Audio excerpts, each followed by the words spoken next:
Good morning, ladies and gentlemen. This is Professor Hamamoto. It is January 30, year 2022, and it is 7 a.m. Pacific Standard Time. And I'm joined or rejoined with author Kirby Sommers today. And she, as most of you know by now, is the acclaimed author of several books. Let me just hold up a few of them. She's the author of numerous books by now, and the list is growing. This is the first book that I read of hers. It's called The Billionaire's Woman. I don't know if it's still in print. We'll find out from Kirby Sommers soon about the availability of these incredible books. And then there is the Ghislaine Maxwell biography, the critical biography. And as we will find out shortly, if you think you know everything about the Jeffrey Epstein case, think again and hang on to your seats. Here's an incredible book that you can start on, though. It's Jeffrey Epstein, Predator, Spy. And I'm sure I'll chime in occasionally, but I'm going to please, as a courtesy to Kirby Sommers, just let her roll with it. But I'm very much interested in the Montauk Project. I've been reading about it for years, especially the work of Peter Moon and his co-author, Preston Nichols. And Kirby Sommers is going to be talking about the Philadelphia experiment shortly. And I also want to get her perceptions about the geopolitical, let's say the gravitational focus where a lot of this is taking place. And that is the Caribbean, right? That's where Little Bart Island is, where Jeffrey Epstein or his people had their little private redoubt. And I got clued into this after starting from scratch, from book one, Casino Royale, the entire work, the fiction of one Ian Fleming. And one recurrent pattern is that the Bahamas, that is the Caribbean, is the center of action. And that was borne out in 2016 with the drop of the so-called Panama Papers. So I'm hoping that Kirby Sommers today will help add a new analytical depth, a greater degree of analytical depth to this story, this empire that's threatening to enclose our entire world. So with that, let me welcome Ms. Kirby Sommers. Ms. Sommers, welcome. Thank you so much, Daryl, for that incredible introduction. I have been really very happy that we connected through our followers who, by the way, seem to have joined forces. My followers are now your followers are my followers. Yeah, the information about Jeffrey Epstein continues to grow, mainly because, as you point out, I was a former sex slave to one of the people involved in, frankly, not just the Jeffrey Epstein case, but also, if you recall, the Franklin child abuse case. Does that ring a bell? Oh, absolutely, yes. Okay, and so one of the things that I want to preface our conversation today with is that the government went through a very big pushback with the Franklin child abuse case, so much so that if you look on Wikipedia, it says that it was an elaborate hoax. And so for anyone who's listening, who's not familiar with the Franklin child abuse scandal, it came to surface during the 1980s at the time that Ronald Reagan was in office. And it was a child trafficking ring, very similar to the Jeffrey Epstein and Ghislaine Maxwell case. I became interested in the Franklin child abuse case because I had listened to one of the let me just, I just have like 40 pages of notes today. So bear with me, because last time I think I only had 26, but today I have about 40 pages of notes. So I had listened to the deposition of Paul Bonacci, who was one of the three very well-known victims of the Franklin child abuse case. And as I said, it was connected to Ronald Reagan's White House. It was exposed during the 1980s. And he said that he was part of a government program known as the MKUltra program.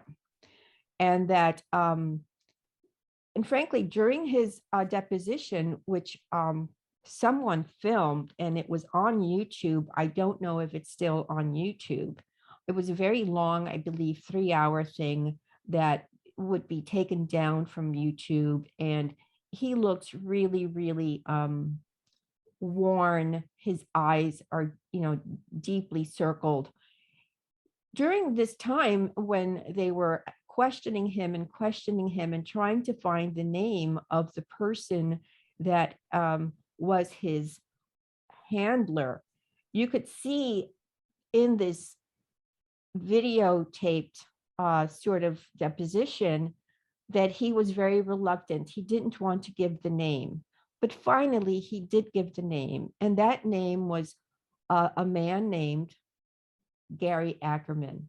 Gary Ackerman is a former congressman, and Gary Ackerman happens to be the ex-husband of Ira Rickless's sister, Mona.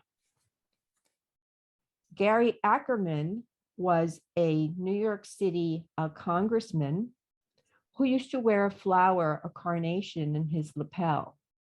And he had been accused by other male adult victims of having had inappropriate relationships with them. So I heard this years ago, and because I heard the name Gary Ackerman and my relationship via Ira Rickless, I thought this case, the Franklin scandal, stayed, on my mind. I wasn't actively looking into it, but then when the Epstein thing surfaced, and I knew that Epstein was related to Wexner, related to Israel through Sharon, and it was like, okay, let me just put a pin in this.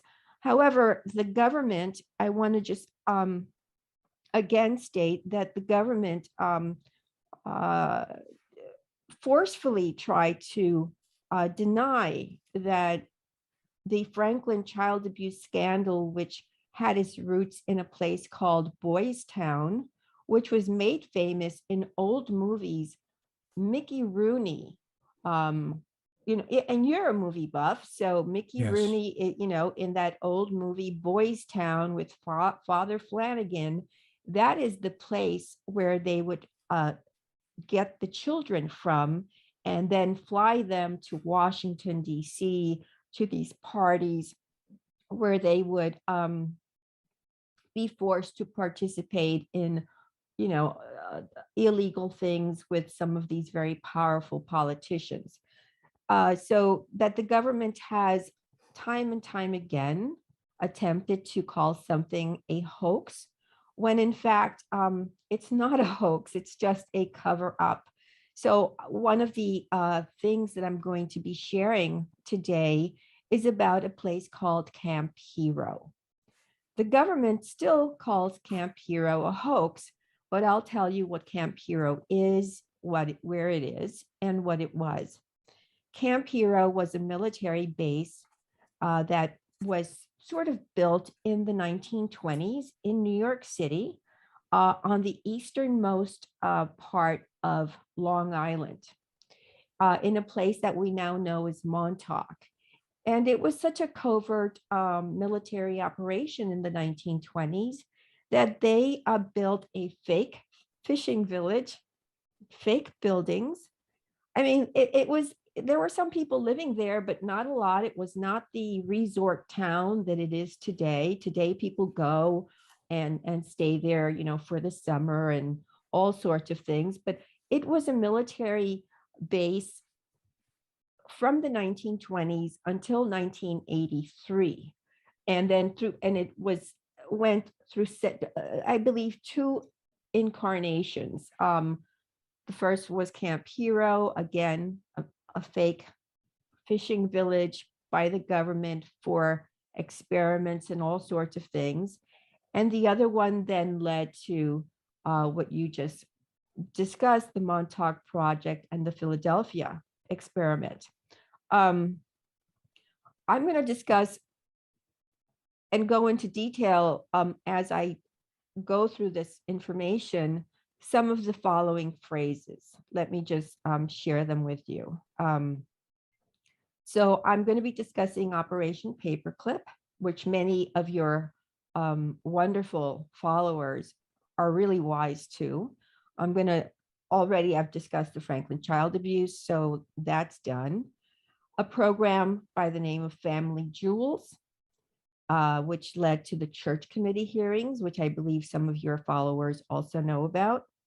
I'll be discussing very well-known Pulitzer Prize investigative journalist, Seymour Hersh.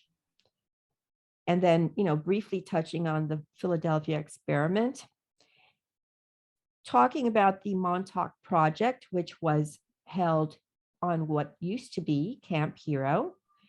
The MKUltra program, as I just said, Paul Bonacci said he was an MKUltra victim. And I want to say that for those of you who have read Jeffrey Epstein, Predator Spy, first of all, thank you so much for having read the book. Because in Jeffrey Epstein, Predator Spy, I gave you some clues. I said that one of Jeffrey Epstein's friends, his name is Stuart Pivar. And also this is something that you can find in a Mother Jones article that came out when Jeffrey Epstein was initially arrested in July of 2019, so almost 3 years now. So Stuart Pivar was a very close friend of Jeffrey Epstein. He is in the art world. He was friends, Stuart Pivar, with Andy Warhol. And just as a background information, Stuart Pivar and Andy Warhol opened up the New York Academy of Arts School, which one of the women who is described as a victim, Maria Farmer, attended. So he told Stuart Pivar that he studied math with the Unabomber as a kid. The Unabomber is a man by the name of Ted Kaczynski, who in fact, this is again verifiable information.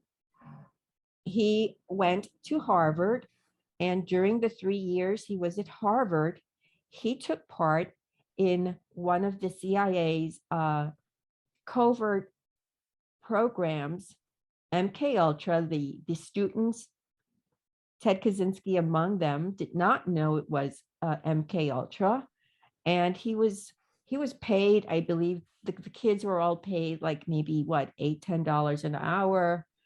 They were put behind this two-way mirror. They were treated in a way that was very belittling to test their boundaries, right? To see where they would break. But this is part of our historical record. So this is something that can be checked into. The government has not been able to say that it was not. He was not. For the audience, excuse me, Kirby, there's a citation, Alston Chase, Harvard and the Making of the Unabomber. That's the definitive book on that. So what Kirby Sommers is saying here has been well documented. Continue. Okay, so Jeffrey Epstein said that he had been a student of Ted Kaczynski, who again connected to the MKUltra program as a kid. And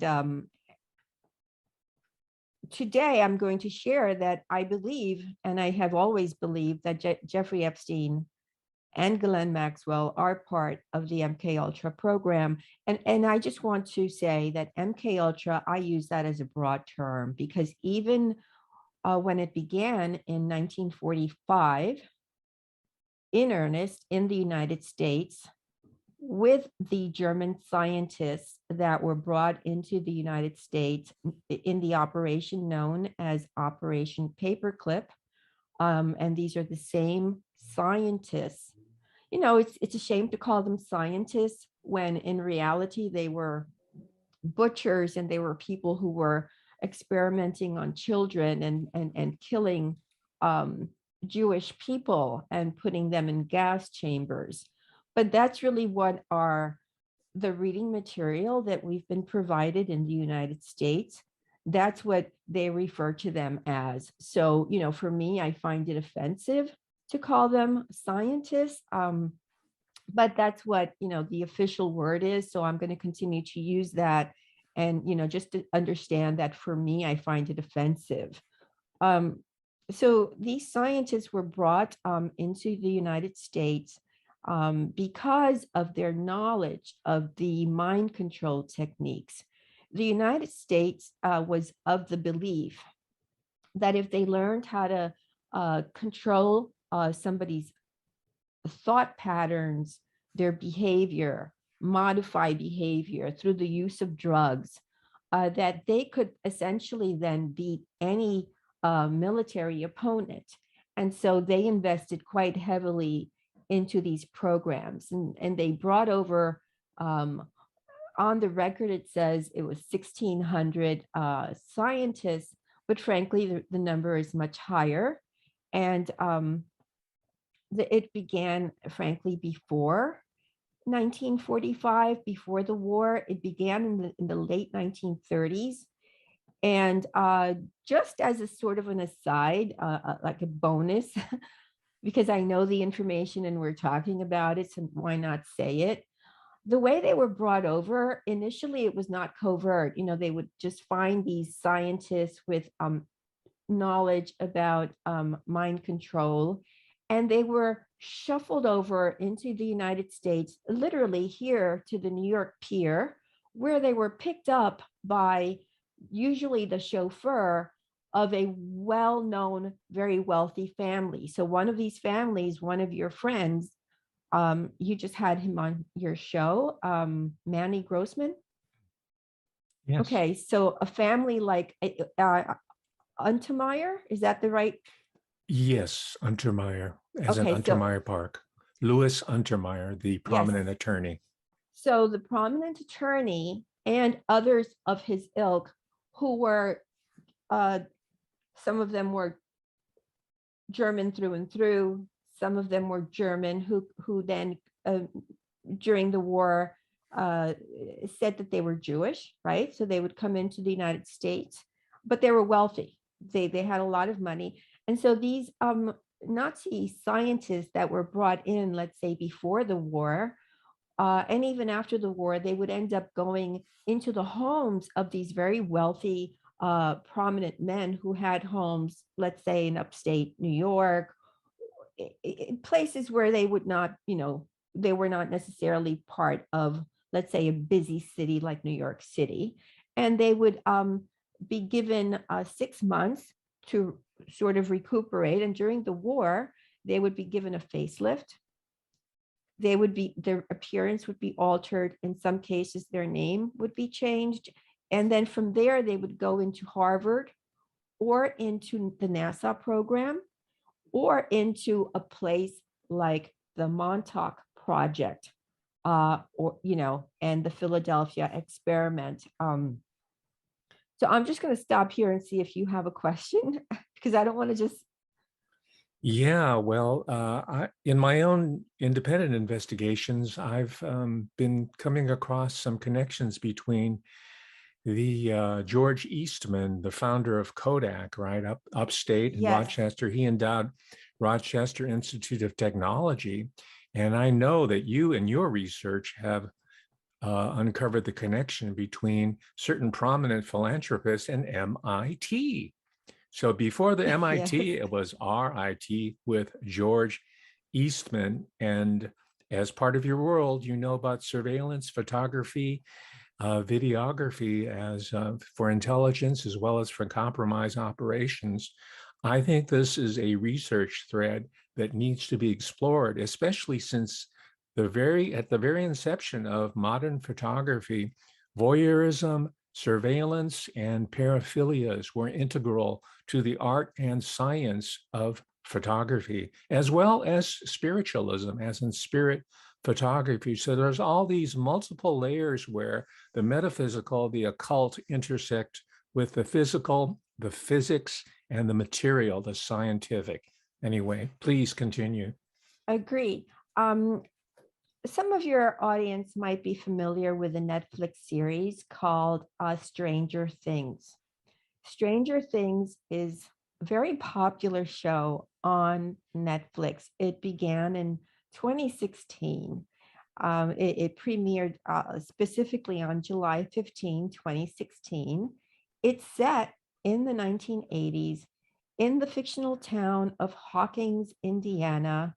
And the first season focuses on the investigation into the disappearance of a young boy, and it's got all sorts of supernatural events around this small town, including the appearance of a girl with, you know, these abilities that would be beyond the normal, so paranormal activities.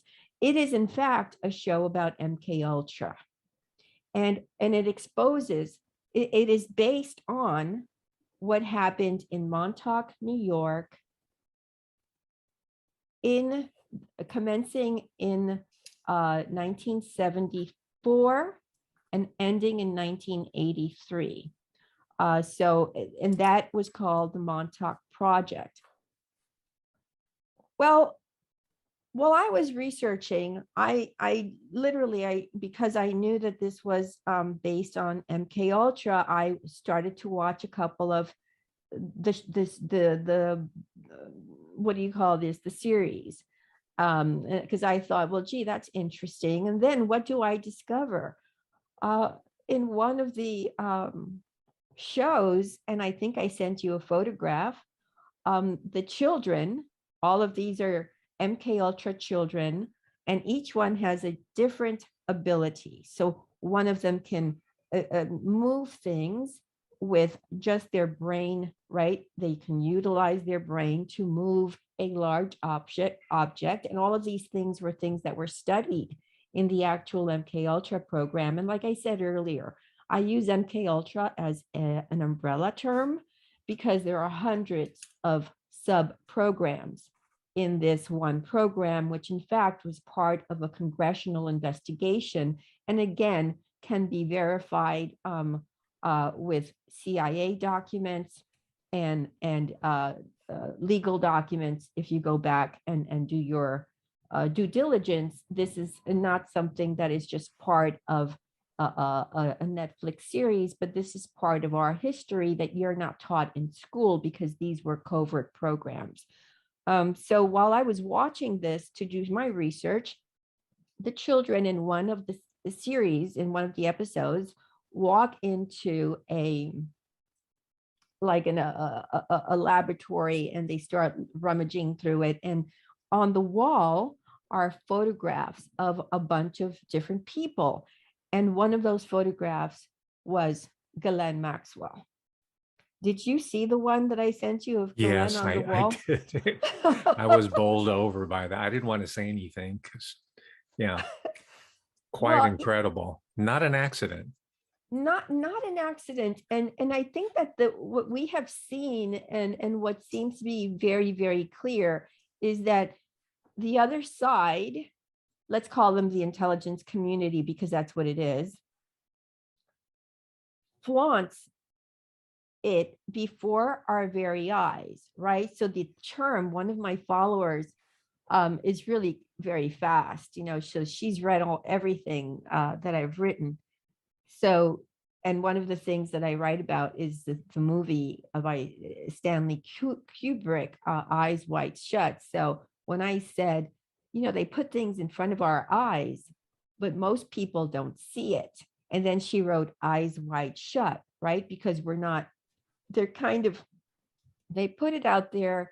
It's an illusion, it's magic, which is why they use all of these magicians like David Copperfield and all of them in intelligence forever, since the beginning. Uri Geller. Uri Geller, who, by the way, Uri Geller is another one that can be verified as having been a CIA person to help. What he did on, let's say, the Johnny Carson show with the moving of the spoon, some of that was fake because he could do much more than that. Oh, yeah. I mean, the whole thing of you can create with your mind and like literally what's happening in this television show that's supposed to be fictional was what was really happening in the Montauk Project, and frankly in a project that began before that. So yeah, so the Ghislaine Maxwell photograph on the wall of this MKUltra Netflix series, I thought, well, gee, well, no, it's not a mistake. It's put there, and only I believe someone like myself or you, Daryl, would pick that up, right? I mean, it's like, wait a minute, right in front of our eyes. So I said something on your show the last time I was invited, and I can't thank you enough for inviting me again, because this information is brand new and I didn't really want to debut it anywhere else but with you, including I didn't put it on my YouTube. I shared it with the people who are subscribers to my newsletter, but I knew that if I debuted this, it would only be with you because you would understand it. Oh, yes. So what I said the very first time that I was on your show was that a person that had not received any investigation seemed to me to be Jeffrey Epstein's father, Seymour Epstein. And I thought it was very unusual that mainstream media has not done a deep dive into who Seymour Epstein was. And so I decided, well, we know mainstream media is an arm of the intelligence agencies, as Sig Mickelson told us in the church committee hearings. So I decided to do it for them and for us. So we know that he worked for the New York City Parks Department. Well, who was the landlord for the Montauk Project at the easternmost tip of Long Island but the New York City Parks Department? The New York City Parks Department was actually the landlord and the owner of the place where Camp Hero was located, where basically where the Philadelphia experiment, I'm going to explain that in a moment, and the Montauk Project interconnected. So to take a step back, the Philadelphia experiment, again, like the Franklin scandal, there is a big pushback. The government claims is a hoax. So it is, the Philadelphia experiment happened in 1943. It was an experiment conducted by the United States Navy in Philadelphia at the Philadelphia Naval Shipyard. They used a US Navy destroyer called the USS Eldridge, and they actually created the ability to sort of make the ship invisible. However, during their tests of making the ship invisible, they ran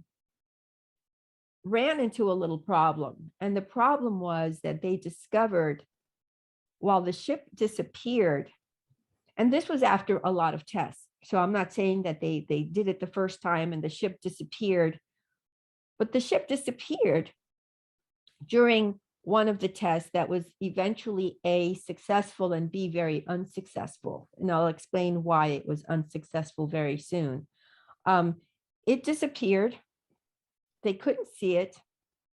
And then suddenly it reappeared.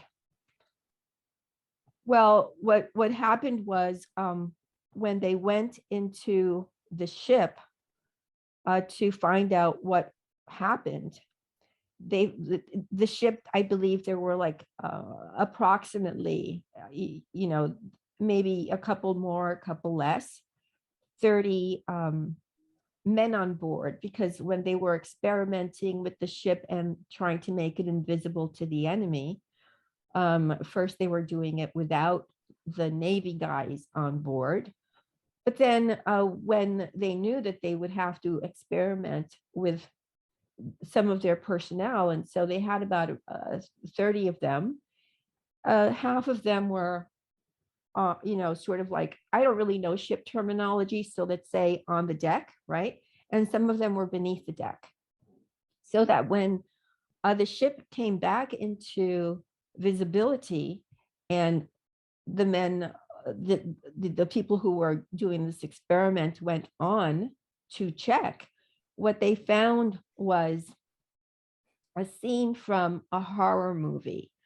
They saw some of the men wandering around like they were crazy, disappearing, reappearing. Some of them were stuck in walls, in like these metal walls, so that, and there's a photograph that I sent you. Did you receive that? Did you take a look at that? Yes, absolutely. What are your feelings about that photo? That's a very eerie photo, and that I got from somebody who actually is an eyewitness, and I'll explain how he's an eyewitness in a minute. But what was your feeling on that? Do you have it? You want to show the audience? Well, I don't have it queued up here, but it took me back to this classic film by one and only Roman Polanski, and it's a film starring the beautiful Catherine Deneuve, and it was called Repulsion in English. And it shows these hands and these faces and other body parts that are coming out of a wall. And this is emblematic of her psychotic breakdown. But after seeing that, I think, and this isn't, of course, consistent with who Roman Polanski is so far as being part of a larger intelligence network. We know about Rosemary's Baby, but not very many people know about his full contribution to cinema history. I think Roman Polanski was involved in somehow in just like whether it's on the periphery or central to it, just like Stanley Kubrick was involved as well. Because again, remember photography, George Eastman, Yeah. cinematography, holography, it's all involved in this operation there. So that's what it brought to me. It's kind of Yeah, a I mean, strange connection. that photo with the men stuck in the wall, you can see that one of the guys' faces, one of the arms. They were only able to save one of the, I think there were like 5 men who got stuck inside the walls, and they became on a molecular level, they became part of this wall. Right. So they were able to amputate the arm of one of these soldiers and save him. The others that were walking around aimlessly as if they were crazy, they were quietly slipped off into an insane asylum because they had literally their brain had been scrambled so that they were literally, they became insane. But to your point about the movies that we see by the people that we who have produced them, like Polanski with Rosemary's Baby, and I'll even say Woody Allen, which I wasn't going to discuss, but I'll even say Woody Allen, based on your, I think you've done 2 talks on Mia Farrow and Woody Allen, and I have been watching all of your wonderful presentations diligently. I don't miss one. Thank you. Because now I think I'm your #1 fan. Could you talk a little bit about the Pharaoh bloodlines? Did you want to? um, Or should we save that for later? well, I mean, there's just so much information to cover, but I do want to say that you're onto something, so that when you saw the Polanski use of some of these things that are known only to people who have inside information about covert government programs used in a film, it does signify that they are part of this intelligence covert operation. So for example, Woody Allen's film what is it called? Is it Midnight in Paris? One where the guy time travels back into the 1920s, and he meets Ernest Hemingway. What is that name That's of that film? Zelig, isn't it? Zelig? Yes. No, I mean, it's a film that is put out just not too long ago. Oh, okay. I didn't see that one. But yeah, time travel. Also, The Strange Life or The Curious Life of Benjamin Button. Remember the Well, yeah, regression? yeah. So, Yeah. and by the way, about before I talk about what he did in that film, which again is connected to the MKUltra program, I will say that when he was writing the very well-known film Manhattan, which he was writing in 1974 and 1975, guess where he was doing that? He was doing that at Dalton High School, which Oh, is and this is a bonus because I wasn't planning to talk about this, but since we're on the subject, why not indulge and let's just put it all out there. So that and we have seen photographs of Jeffrey Epstein and Woody Allen and Sunyi, right? These, you can Google them, they're out there. They had a very close relationship. Uh, and the film was released in, I believe, 19 in the, like 1978 or something like that. And the star was Mariel Hemingway and then he uses Hemingway in this other film about time travel. Um, and so I believe, based on just information that I've seen through his films and his close knit friendship with Jeffrey Epstein, because he would go to his house all the time, that he too had some kind of inside knowledge, just like I think you were able to point out with the other guy, right? Do you agree? with Ronan Farrow? No, with Oh, Roman Polanski. Polanski. Well, Because others as well. yeah, and Yeah. well, obviously, Oh, F. um, Scott Fitzgerald, The Curious Life of Benjamin Button. That's a F. Scott Fitzgerald short story. And he's a dropout from Princeton. And as you know, most of these refugees, that's one of the first places they touched down. And I think they were doing this type of work even when F. Scott Fitzgerald was kind of wandering around there fresh from the Midwest, trying to figure out what the power elite is all about. right. And so I want to explain how the Oh, schools come into this. okay, How before the we go on, Yeah, since it's fresh in my mind, and this is to your point about yes, of the course. story, the Stranger Things, how this is embedded in the popular culture. Most Yep. of your audience and my audience already know this, but for those who are relatively new to the topic, there were three major figures of modern science fiction that were present at what's now called the Philadelphia experiment. The most prominent of which is one Isaac Asimov, and he was a professor for most of his career when he was, well, not most of, for much of his career. And then also Hmm. Robert Heinlein was there. People who read SF will know about Robert Heinlein, Stranger in a Strange Land. These are all about interdimensional travel, time travel, what's known as quantum physics today, time travel. And the third person, Ms. Summers, was none other than the founder of Scientology, L. Ron Hubbard, all Hmm. involved. And there's a Why is that photo of them not? all Yeah. all three of them together.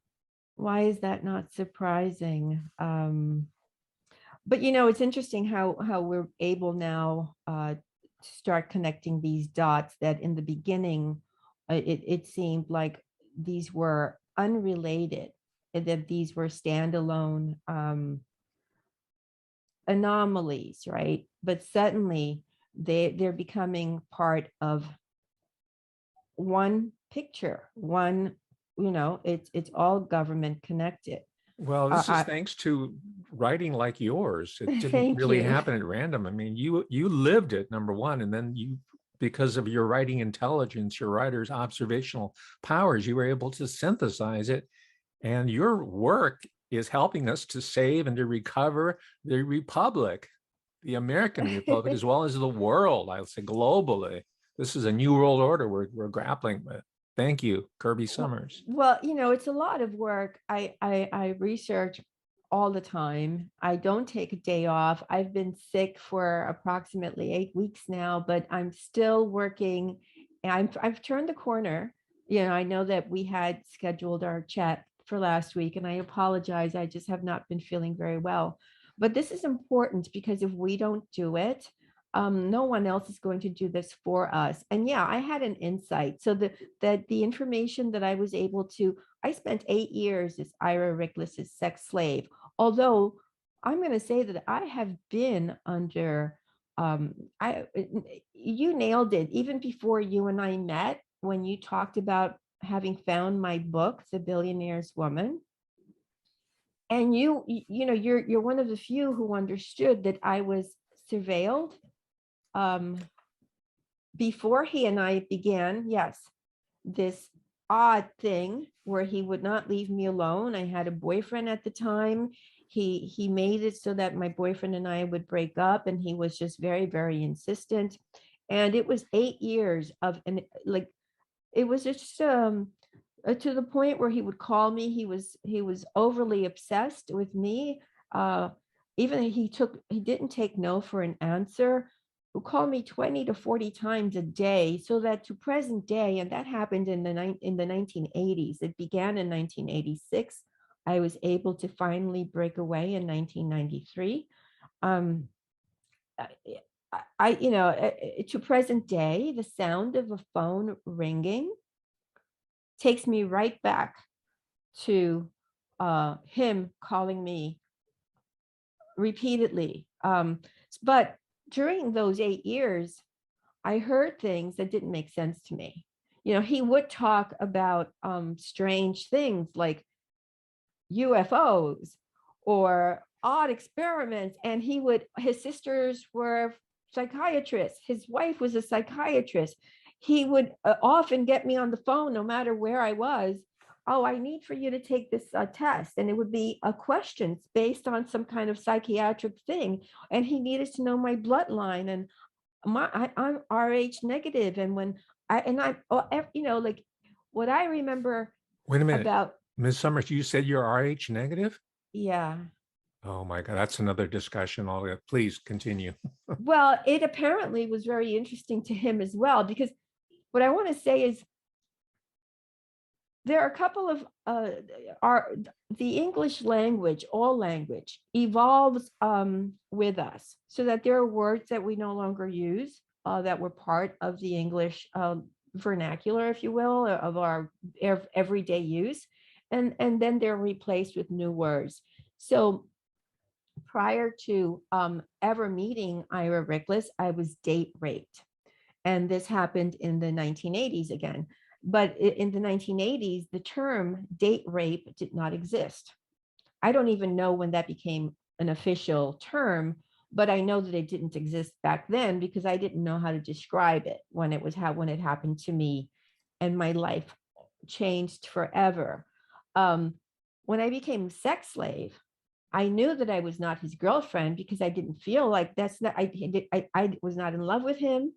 I had already been in love with somebody else. I had been his girlfriend, right? I knew what the difference was. I had already been sexually trafficked. And so I knew that I had been coerced into this and trapped. And I didn't know how to get out of this strange thing. And so that I did start calling it by the mid 2000s or early 2000s. I did start calling it sex slave. However, I have been heavily trolled, I believe, because I'm exposing this. We're no longer at the tip of the iceberg, I think. We are now under the surface. I have been heavily trolled, not just since 1993 when I left him, by various government-connected individuals who I have identified as, being connected to the CIA, to the State Department. They have stayed with me through years, but I have been heavily trolled on Twitter.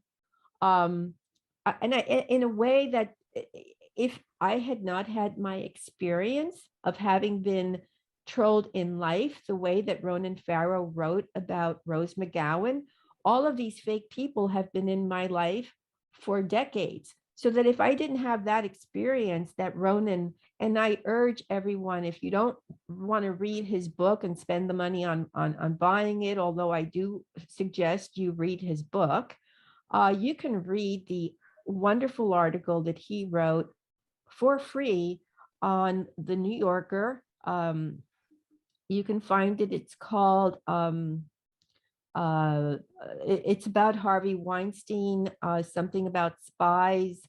If you put that into a search engine with the New Yorker and Harvey Weinstein, and it's called Army of Spies. And Yes. he wrote that in, I believe it was 2018 or something like that, October of 2018. And that is what sort of got the Me Too movement going. And then he wrote his book about that. But if I had not been aware of, and in fact, I contacted him and shared with him information that I thought would help him, because Ehud Barak came up, David Boies, who oddly has become Virginia Giuffre's attorney. All of this is, it's all connected to the same thing. But to my point, if I had not become stronger and wiser and known what these people do, it's government controlled opposition to discredit a person who is telling the world what they want to keep secret. I would have stopped, right? But because I know what this is about, there's no stopping me. I know that I'm on to something that we should all know, because we all live on this planet, and we cannot accept what they want, which is ultimately what they want is the master slave mentality forever. We're supposed to be reduced to nothing, right? And they're supposed to stay in control. So we're not, if we do have to do the work ourselves, that's what we're doing. That's what we're doing. The schools were, so for example, MIT, Columbia, Harvard, Wharton, the University of Pennsylvania, and I think two others were part of, they were sort of the umbrella over the MKUltra program that was handled through the CIA and other government agencies like the Navy, the Air Force, even the FBI, and that was then decimated throughout the United States.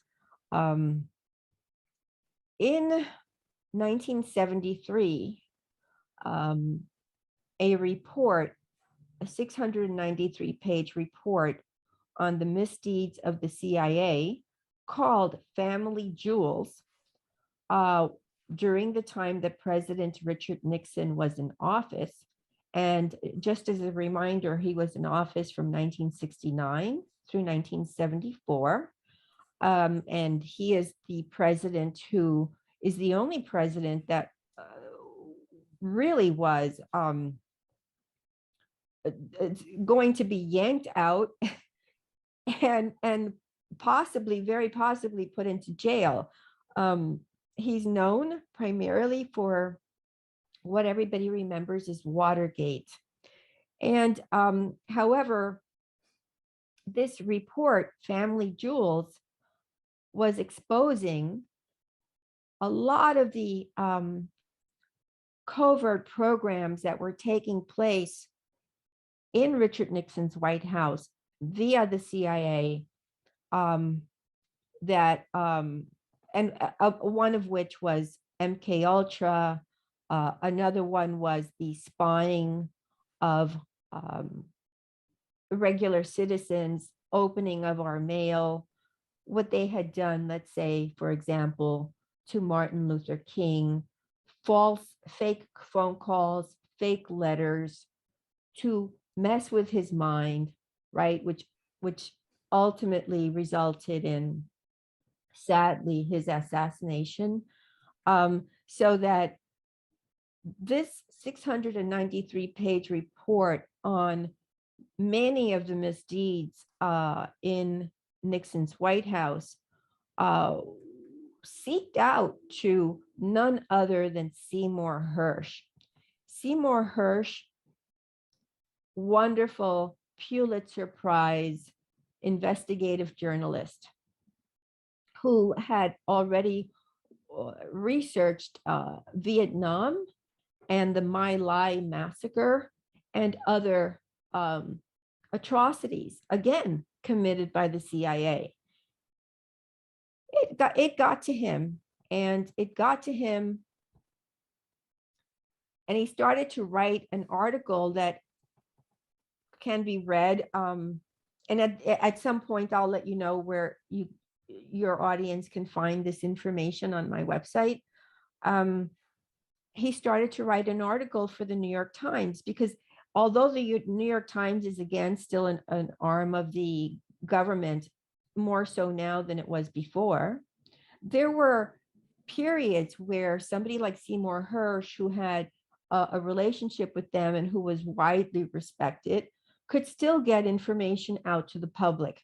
In some cases, these articles that would be written would be retracted, right? So that there are articles that would be written about some program or other that we can't find today because they were removed.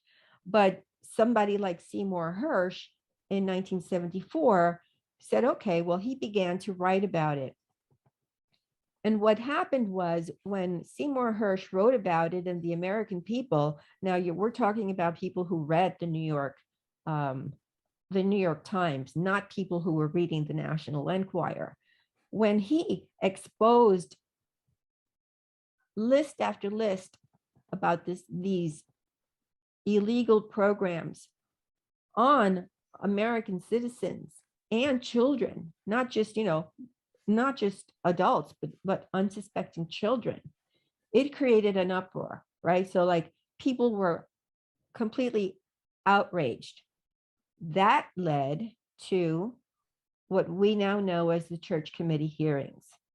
And so I just want to go, to do this in a way that even somebody who is hearing this today for the first time can understand what I'm saying. And Absolutely. Sorry to interrupt, but just as a footnote, the person who was the head of the CIA at the time was William Colby. Is that correct? And his body was later found floating in the river. He was the person that supposedly was responsible for letting go the CIA's so-called family jewels. And his son, Carl Colby, later did an excellent documentary about his father. And I mention this because, as in the case of Kirby Sommers, ladies and gentlemen, and in the case of Seymour Hersh, I'll mention these two people who I greatly admire in the same sentence there, is that we do have an opportunity to get this truth out there. Let's not forget, there's also Rachel Den Hollander, who was a aspiring gymnast, who, along with hundreds of other victims, quote unquote victims, because they weren't victims at the end, they were victors.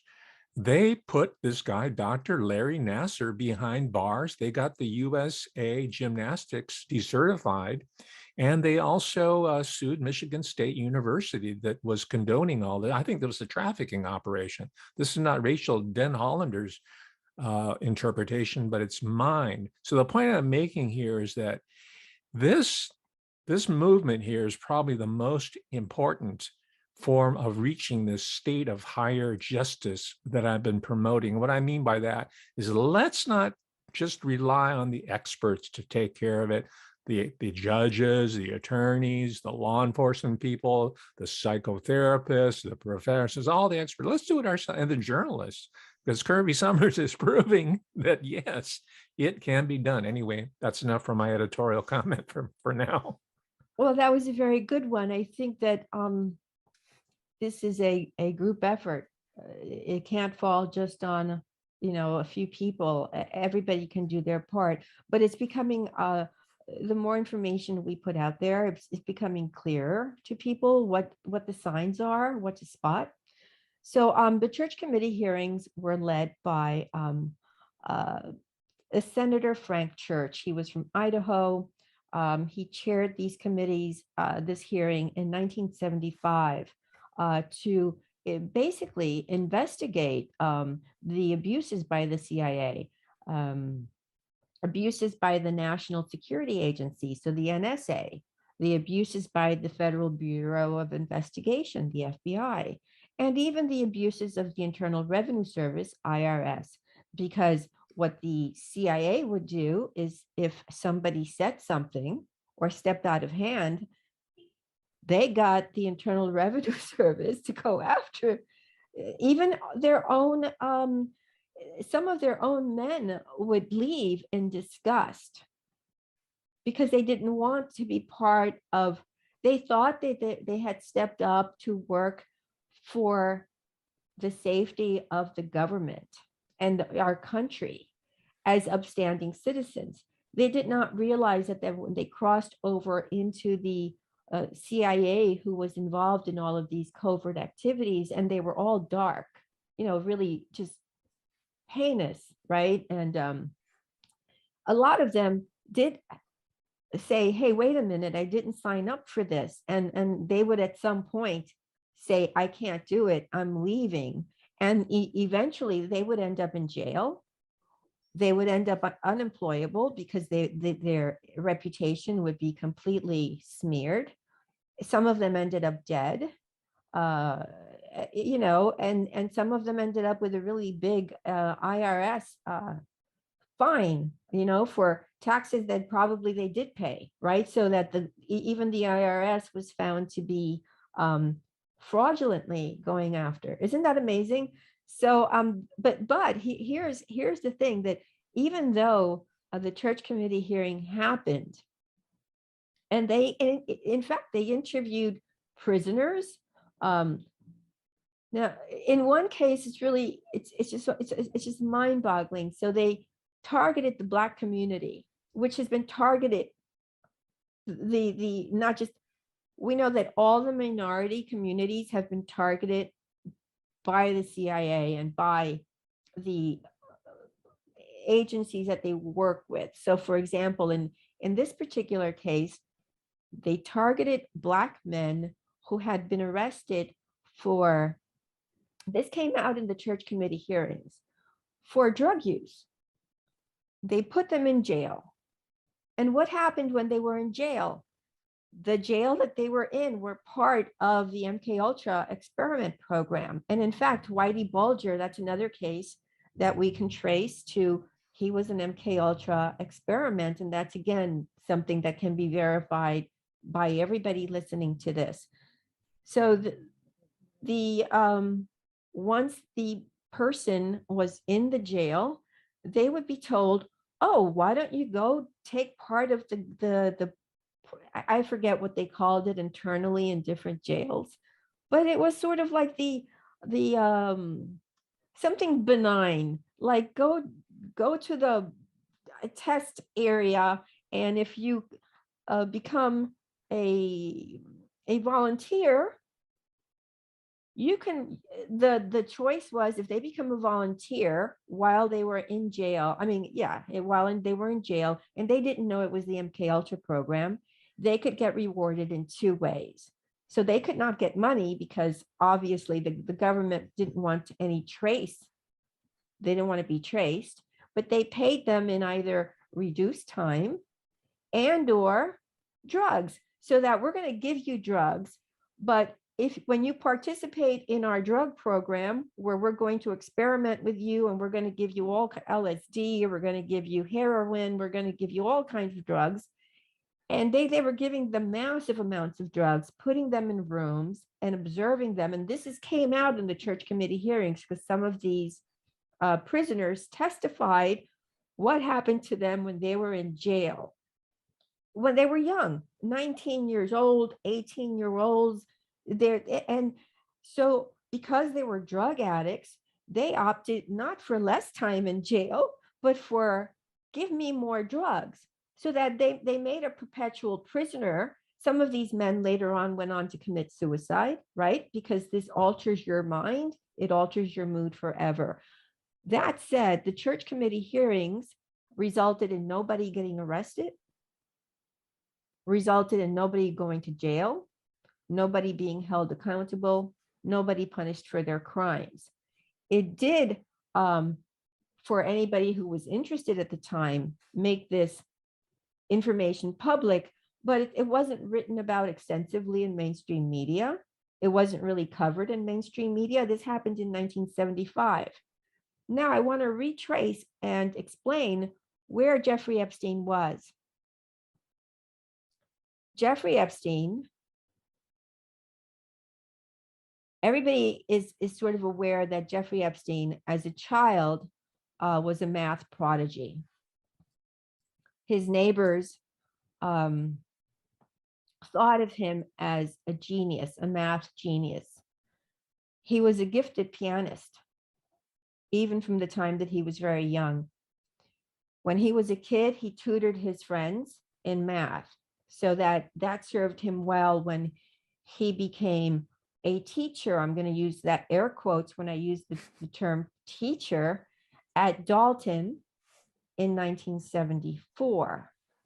So that he sailed through school. He skipped grades 3 and he skipped the 8th grade. He graduated from Lafayette High School in 1969 at the age of 16. He began to take classes at Cooper Union for 2 years until the spring semester of 1971. He then enrolled in New York University, commencing in 1971, September, so the fall semester, through May of 1974. New York University, I just want to remind your audience, is part of the covert, it's the overarm of what sort of controls the CIA and how it's funded. And then the way it's funded is, the way it used to be funded, is that fake LLCs are created and the money is poured into either the psychiatric hospital or the university or the school, or the various places, the prisons, just so many different places that they then, these fake LLCs would sort of pour their money in specifically so that they could study MKUltra. Limited liability corporations, yes, correct? yes, Okay. yes. So fake corporations to funnel the money, at least until the MKUltra program was exposed by Seymour Hersh and the church committee hearings. That is how the program was funded. It was funded through the government, through the CIA, through the schools, using these fake corporations. Afterwards, it was funded in a different way that I'll get into shortly. So as Seymour Hersh is writing the New York Times article that again will lead to the church committee hearings, Jeffrey Epstein suddenly stops school without graduating in June of 1974. And where does he show up? He shows up at Dalton, which is one of the most exclusive schools for the most for the children of the most well-heeled, the wealthiest people in New York City. And it is headed by it's it's just sometimes it's just a little much even for me. It's headed by Bill Barr's father, who we all know as Donald Barr, who was a former OSS operative. So OSS is the Office of Strategic, what was it? The Office of Strategic Services. Yes. And it was the precursor of the CIA. And so Jeffrey Epstein is moved into Dalton at the same time that Seymour Hersh is writing this report, which becomes public in December of 1974. he begins to teach mathematics and physics without a degree. So people have been, oh, how did without a degree? Well, because he has been part of this program the whole time. Would you agree that there's something that it seems like this is happening not coincidentally? Not at all. As Ian Fleming says, first there's happenstance, second it's coincidence, and the third time it happens, it's a military operation. Is that really? Because I've That's never Ian heard that. Fleming, 007, MI6. Right. Again, Okay. popular fiction. He's telling us everything we need to know. So to go back to, just for a minute to the early MKUltra studies, I think, let me just find my note here. Stanley Gottlieb, in fact, someone just stepped up and wrote a book on Stanley Gottlieb. He was the chemist and spy master. Is that poisoner in chief? Yes, poisoner in chief. Excellent. And for the CIA, who in fact was the person who tried to assassinate the guy in Africa, Lumumba. What was his name? Lumumba, Patrice Lumumba. Yes, and then he had to fly there and undo it. And even when he was called in to testify for this, again, in the church committee hearings, guess what? Stanley Gottlieb was allowed to use a false name. That's incredible that you're allowed to use a fake name at a congressional hearing. But Stanley Gottlieb, who again, the chemist in chief, who basically his whole life was about creating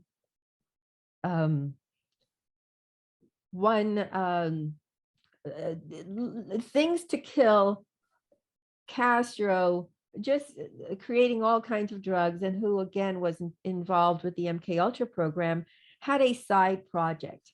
It was called Lolita.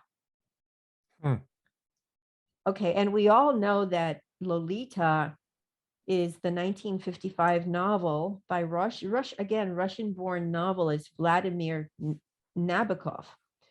But Gottlieb had named one of his CIA sub-projects Lolita. And the definition that he himself used, was he wanted to create underage sexual perverts without morals or inhibitions, trained to be spies, trained to appeal to men, to compromise them so they could be blackmailed, and trained to kill them if compromising them failed. We know that Jeffrey Epstein's plane was named Lolita, the Lolita Express, right? Just want to share with you that Jeffrey Epstein had a copy of Lolita in every one of his homes, prominently displayed. He was so interested in Vladimir Nabokov that he invited another guy by the name of Edward J. Epstein, who's a well-known journalist, who's been around for a very long time, and who in fact knew Vladimir Nabokov and who had written about him many years ago. He invited him to his home in New York on the Upper East Side, the largest mansion in New York City that was given to him by Leslie Wexner, because he wanted to have tea with him and have him tell him firsthand about Nabokov. And so he did that. Edward J. Epstein went to his house in 1989. By the way, are they related, Epstein? No. Oh, okay. No relation. All no right. relation. Okay. So there's again a direct connection to the MKUltra project Lolita, to Epstein, his Lolita Express. And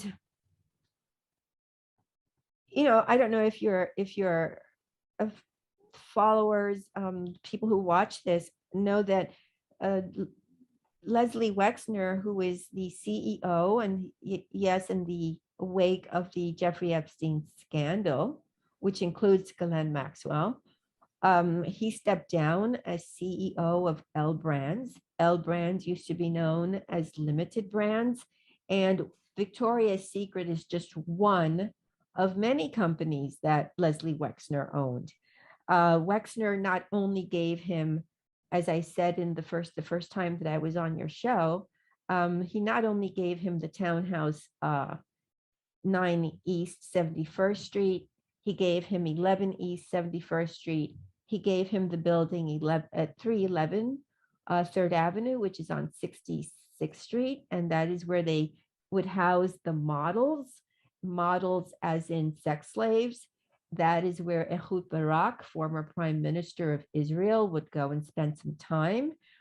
He also, Leslie Wexner, gave him the private Boeing 727 plane that was dubbed the Lolita Express, and made it possible for him by a transaction that made no sense. He gave him a home in Ohio, Leslie Wexner, on this property that he developed from former farmland. That's where he created his very, very large estate that's now called New Albany. And he had given Epstein the guest house, which is about 30,000 square feet. It's a guest house, but it's 30,000. I'm not saying 3,000. I'm not adding a zero. It is a 30,000 foot guest house, sort of like, it's even on the inside, it replicates the White House. Even on the inside, it replicates the White House. I mean, the whole thing is very creepy. So then he gave it to him, and technically Epstein gave him $3 million for it. So if you follow the money, you don't really get the gist of this story. So some people say, follow the money. No, you can't follow cash, and you can't follow the CIA or the Mossad by following the money. Sorry, you cannot. You have to use other methods. So, right? I mean, you can't follow the money because you won't get anything. But in this case, on paper, he paid, theoretically, Wexner $3 million for the house, 30,000 square foot guest house on Wexner's property. Wexner turns around a couple of years later and buys it for exactly the same amount of money. I think it's approximately, I could be off by $1 million or $2 million, $18 million, so that then he turns around and uses the 18 million, approximately $1 million or $2 million, to buy Little St. James, which becomes known as Orgy Island. So that essentially you have a private individual, Leslie Wexner, funneling money to Jeffrey Epstein that enables Jeffrey Epstein and Ghislaine Maxwell to have a replica of what was originally the Franklin scandal, right? So I just want to now then go into what happened before the MKUltra program was discovered and explained to the public via the church committee hearings, and what happened afterwards. So before it was exposed, it was funded through the government in the way that you and I just explained, through these false corporations funneled into the schools, so on and so forth. Once this the church committee hearing happened, and they turned around and they told the CIA, well, you can no longer have this program. Well, by then, the CIA had destroyed all of the records of MKUltra, destroyed them. The only thing that was left was about a dozen. Again, there could be like maybe from 12 to 15 boxes of just cover letters. So, 12 to 15 boxes is all that was left of thousands of boxes of records that they kept from the 1940s, because that's really when it started, to 1975, when the church committee said, you better bring in your information. And Edward Kennedy was one of the people who was, questioning on behalf of the government. Well, they completely shredded all the evidence, only had about these 15 boxes, lied, in fact, on the stand. Colby, by the way, was criticized for having said too much. Some people believe he was murdered because he said too much during the church committee hearing. So afterwards, the CIA said to Congress, we're done. If you want us to close this, we're done. We've closed it. We're not going to do it again. Do you think they closed it? No, they did not. So what did they do? They went to the Navy. They went directly to the Navy, who had been part of the Philadelphia experiment. They went to the Navy because they're also, they're in New York. They want to stay local. They said, hey, we have this mind control thing. Do you want to help us? The Navy had the Camp Hero. They were no longer using it. They said, well, you know what? We have this property at the tip of Montauk. And sure, why don't you guys go and do what you have to do? And we're not using it. And yes, we're very interested. And so that happened right there in 1974, 1975, when they were saying under oath, we got rid of this program. They go to the Navy, and the Navy sets it up on property that is owned by the New York City Department of Parks. I just want to keep reminding people that Seymour Epstein worked for them, for the owners of where these programs were being held. And they created what is known as the Montauk Project. Now, Kirby, again, Seymour Epstein was the head guy. He was the top guy. No, Seymour Epstein is Epstein's father, and he was just a groundskeeper. Oh, he was not an administrator. He was the groundskeeper. He was a groundskeeper for the New York City Parks Department. Okay, that was his legend, at least. Well, I don't see him as a groundskeeper for some reason. Not someone who sired a person of genius intellect. Anyway, well, that's just you might have something there. I've just from what I've seen, when a government program looks for, and I have found other cases that I'm not going to discuss today, but so that the way that gifted children are found are through our public schools. I went to a public school. Jeffrey Epstein went to a public school. So did I. As long as, yeah. So that if you're very gifted, as Jeffrey Epstein showed himself to be, you're identified by someone that they have placed in the public school. Not to toot my horn, but I was in the very first competition of the academic decathlon out of Savannah High School in Orange County. It's founded by Robert Peterson, who probably was connected in some fashion. Anyway, well, maybe you weren't 10, which is the age that they want. So they want kids. Were you 10? No, I was in high school. It's called the academic decathlon, but it's an identification program, as you mentioned. There you go. So I won my category, by the way. Anyway, oh, well, congratulations. Thank you very much. But why am I here? I made the wrong decisions. Quote.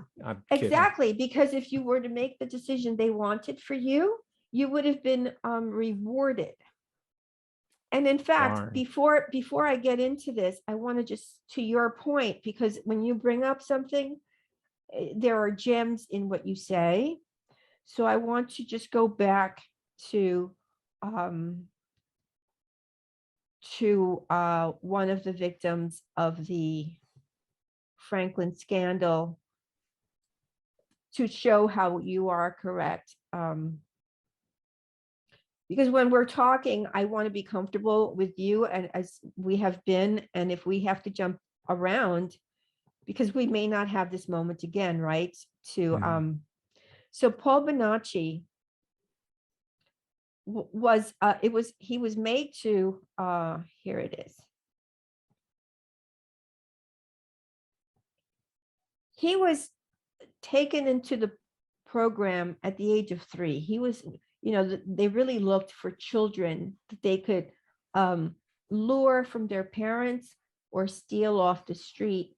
And the age of 3 was the ideal age, because at the age of 3, that is really where the satanic ritual abuse, so that the abuse begins at the age of 3, and then if it starts at that time and you're not dead, and they can traumatize you and split your personality, they can turn you into either a trained assassin, a sex slave, or a puppet who will be propelled into higher office.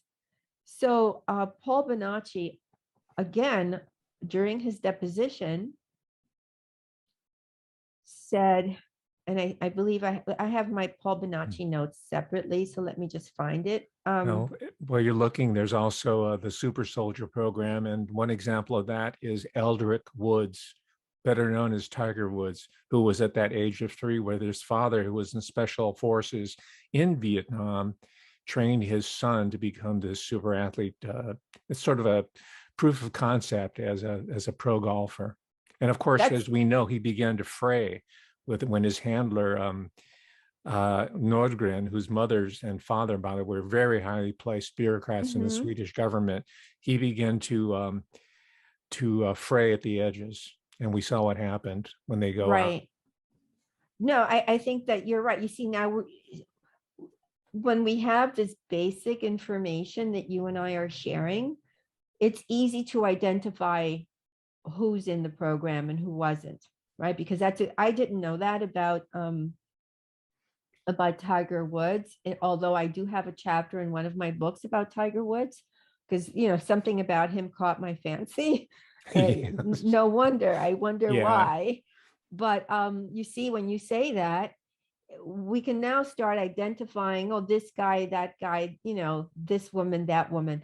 So during his Paul Bonacci's deposition, he said that they were going to make him an ambassador in Germany for a couple of years.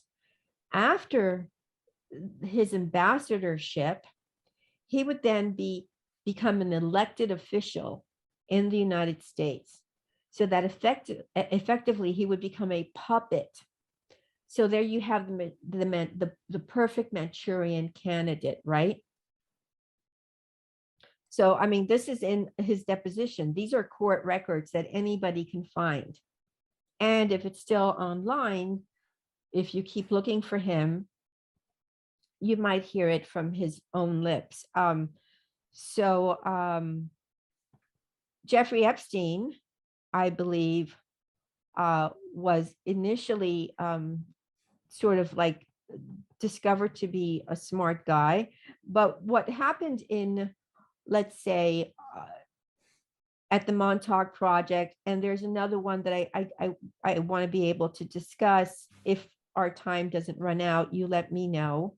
That happened pre-Montauk. It happened at Broadmoor, and Broadmoor is essentially what the church committee explored. And again, it's on Long Island, so not far from where they put the Montauk Project. So it's Brookhaven National Laboratories, again on parkland owned by the New York City Parks Department, Seymour Epstein's employer.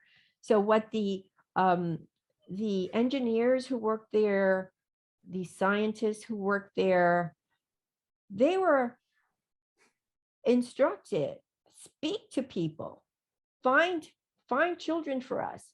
They did at that moment in time, they weren't necessarily looking for bright kids. They were just looking for any kids. And so it's very likely that at some point, because let's not forget, Seymour Epstein and his wife, with their 2 children, lived in a very modest home in Brooklyn. While a lot of the photographs show it as a 3-story home, it was really 3 apartments, and they lived on the 2nd floor. So they lived in an apartment, sort of a private home that is, transformed into apartments. And so with their income, she was a school teacher, so you have another school connection. He worked for the New York City Parks Department, but still, these are not even middle class for the standards of that time. These are working class family.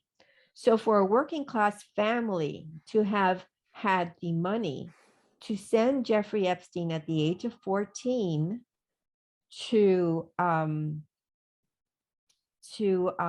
wait, I have it right here.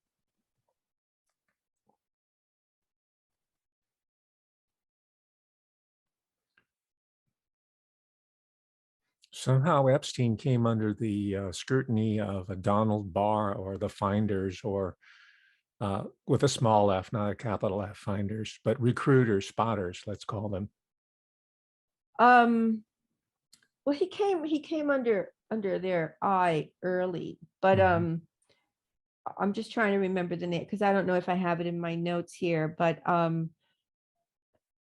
just bear with me, because I like facts. Oh, certainly, yes. I like facts. And while you're searching for it, I can refer to 2 of the seminal got books on. Okay, go ahead. Okay, so that at the age of 14, and I think I sent you a photograph, Jeffrey Epstein goes to the very prestigious Interlochen Arts Academy. Okay, and Interlochen, and so he went at the age of 14 in 1967. I sent you a photograph. And by this time, if you can see his demeanor, it's very different. He doesn't look as happy as the rest of the kids. And he's in high school at this time, right? Because he's skipped the 3rd grade. He has skipped the 8th grade. So he's in high school. However, one of the victims that testified recently in the Ghislaine Maxwell case was procured at Interlochen. Yes. Isn't that a coincidence? Yeah.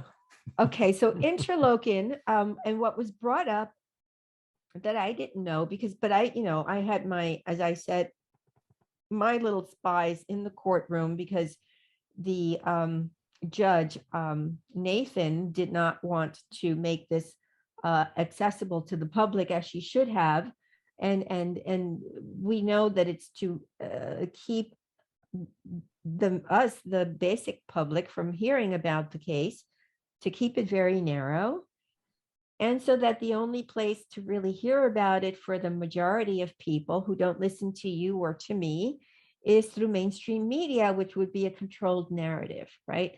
So one of those victims was procured at the same school that Jeffrey Epstein went. And one of the things I learned while I was reading the transcripts that only I have, I think, of the trial, she went to the prestigious Interlochen school when she was 13, 14, and it cost, her father had just died, it cost $4,000 in 1993 when she was procured. So although Jeffrey Epstein went to the same school in 1967, it wasn't free, right? So one would think that, I'm not great at math, so maybe you are, but it had to cost something in 1967. Interlochen, all of the presidents of the United States, when the Interlochen summer school begins, and this goes back to John F. Kennedy, will have sort of like a ceremony to welcome these 13 and 14-year-old kids who are music students, technically very gifted. But I just find this interesting that the presidents are involved in interleukin. Jeffrey Epstein was able to then, and I believe interleukin is one of these red spots, one of these red zones. Like I believe the New York Arts Academy is a red zone. What do you That, mean by red zone? Is that like an intelligence zone? yeah, I think it's Okay. I think it's one of these arms that are Oh, okay. used, there's a word for it. I don't know what that word is, but it's something that is controlled. uh it's an arm of the intelligence agency. And so, Well, I know this is also the time when Jackie Kennedy, the first lady, was consorting or cultivating cultural figures from the music world, including the I guess he's a cellist. What's his name? I can't remember. Pablo Casals. They made a lot of right. a big to do on that in the Life magazine, the CIA outlets, and also Leonard Bernstein. He was made into a pop figure in the whole area of orchestral classical music. So that is really consistent with your findings on the interleukin. So yeah, so that interleukin allowed Jeffrey Epstein to build his own building. It was like, I think, I don't, but that's, he had his own building. um he then became the person who held for everyone who, for if you had been an alumni of interleukin, Jeffrey Epstein was the one who held the yearly parties. How do you become that person, that you're the one who yearly, you're going to host the yearly party for interleukin, unless you are part of the, you're part of it. And so, so it just shows the importance of Jeffrey Epstein. Now, interleukin put out a statement, just like MIT put out a statement, just like Leslie Wexner put out a statement, just like Leon Black put out a statement, and I can just go down the list and stay talking about everybody who put out a statement proclaiming, dear Lord, I did not know this about Jeffrey Epstein. All of these Harvard, everybody put out a statement. It's still on their website, the statement distancing themselves from Jeffrey Epstein. We did not know. If we had known, but we did not know. And, there are all these statements all over the internet on all of these major, well-known institutions, I'm going to call them. But guess what? It's all fabricated. We were not involved. Yes, they were involved. So I believe that somehow, because Epstein's father was part, really working the ground, so he had to have knowledge of these programs. And maybe he said to somebody, because people talk, you boast about your child. Oh, my child is a genius. My child is. And then maybe they said to him, this will never know how it happened, but it happened when Epstein was very young. And I'll explain why I believe it happened when he was very young in a minute. I believe that to this point, I haven't found anything showing me that Seymour was any, and Pauline Epstein were more than just these working class parents with two children. I believe that they were sucked into allowing their son, Jeffrey Epstein, the math genius, to go and go with these nice men here at the Brookhaven lab, also in Long Island, where he was working. And they're going to help us. They're going to help you with your education, which apparently they did. So at the age of 12, Jeffrey Epstein reads a book called The Man from Orgy at the age of 12. Now, The Man from Orgy is a 1965 James Bondish book. Was written by Theodore Mark Gottfried, who used the pen name Ted Mark. And it's about a con man who manages to travel the world under the guise of being a sex researcher as a spy for the United States government. The novel contains toddler brothels. It goes into detail about infants and children being raped and trained to be sex slaves. The research laboratory, ORGY, stands for Organization for the Rational Guidance of Youth. The subjects are 3-year-olds who, in addition to being raped multiple times every day, also endure beatings as part of their sex slave training. So somebody by the name of Leland Nally wrote an article in Mother Jones called I Called Everyone in Jeffrey Epstein's Little Black Book. And while he didn't make the same connection that I made, he did discover that he met someone in Jeffrey Epstein's circle. And I actually also met someone in Jeffrey Epstein's circle who had given me this information. And I've discovered that Leland Nally wrote an article again in Mother Jones saying that one of Jeffrey Epstein's friend, an actress that he met in the early 1980s. So this is before Ghislaine, while, he's probably just out there, after he left the financial world, and he's supposed to be finding money. I forget what he called himself, but he told this woman who used a pseudonym for the article that was written in Mother Jones. So the name that she used is Julie, and she knew Epstein for many years, said that Epstein said to her, read this book, because if you read this book, it will explain to you who I am.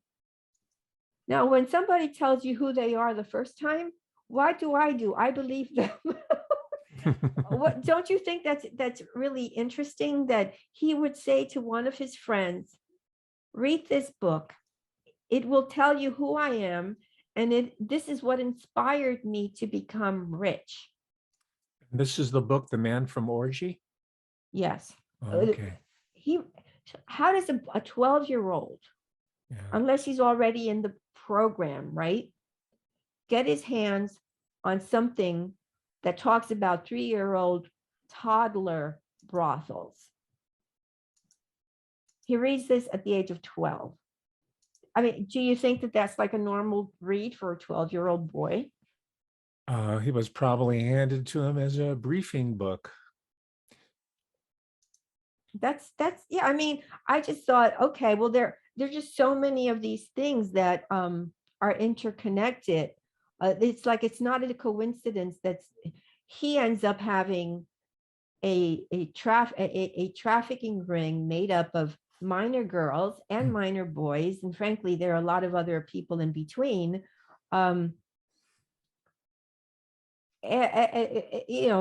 Trafficking them. And actually, what most people seem to fail to recognize is that a blackmail ring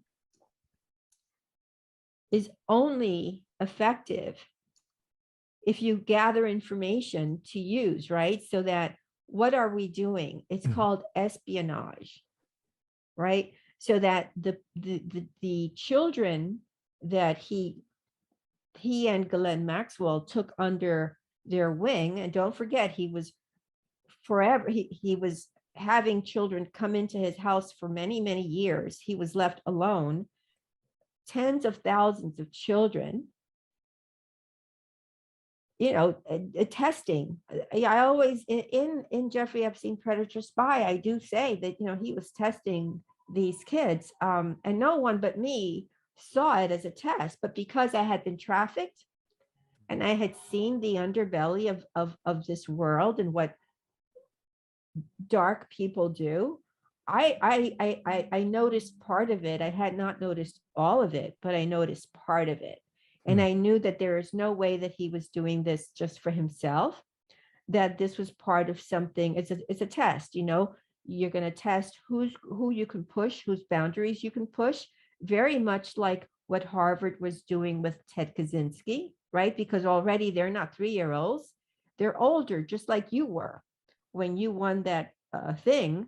You were at that age where you could still be indoctrinated, right? Hmm. Because the children, and I'm going to go back and explain a little bit deeper if I have time and if you let Certainly. me. By the way, Okay. as you were speaking, I ordered The Man from Orgy.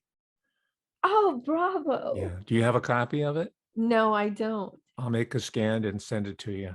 Thank you. Okay. So do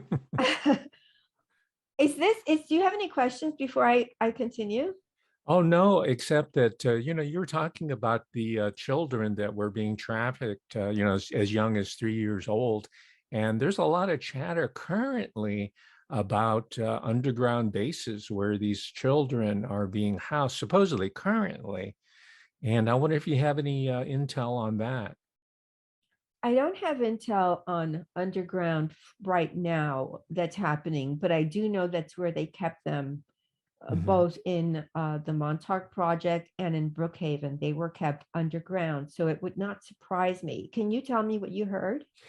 Yeah, there's well, the acronym, I suppose, and this is what I got from a book by Richard Sauder, or a couple of them, Sauder, Sauder. Yeah, And the acronym is DUM, a Deep Underground Military yeah. Basis.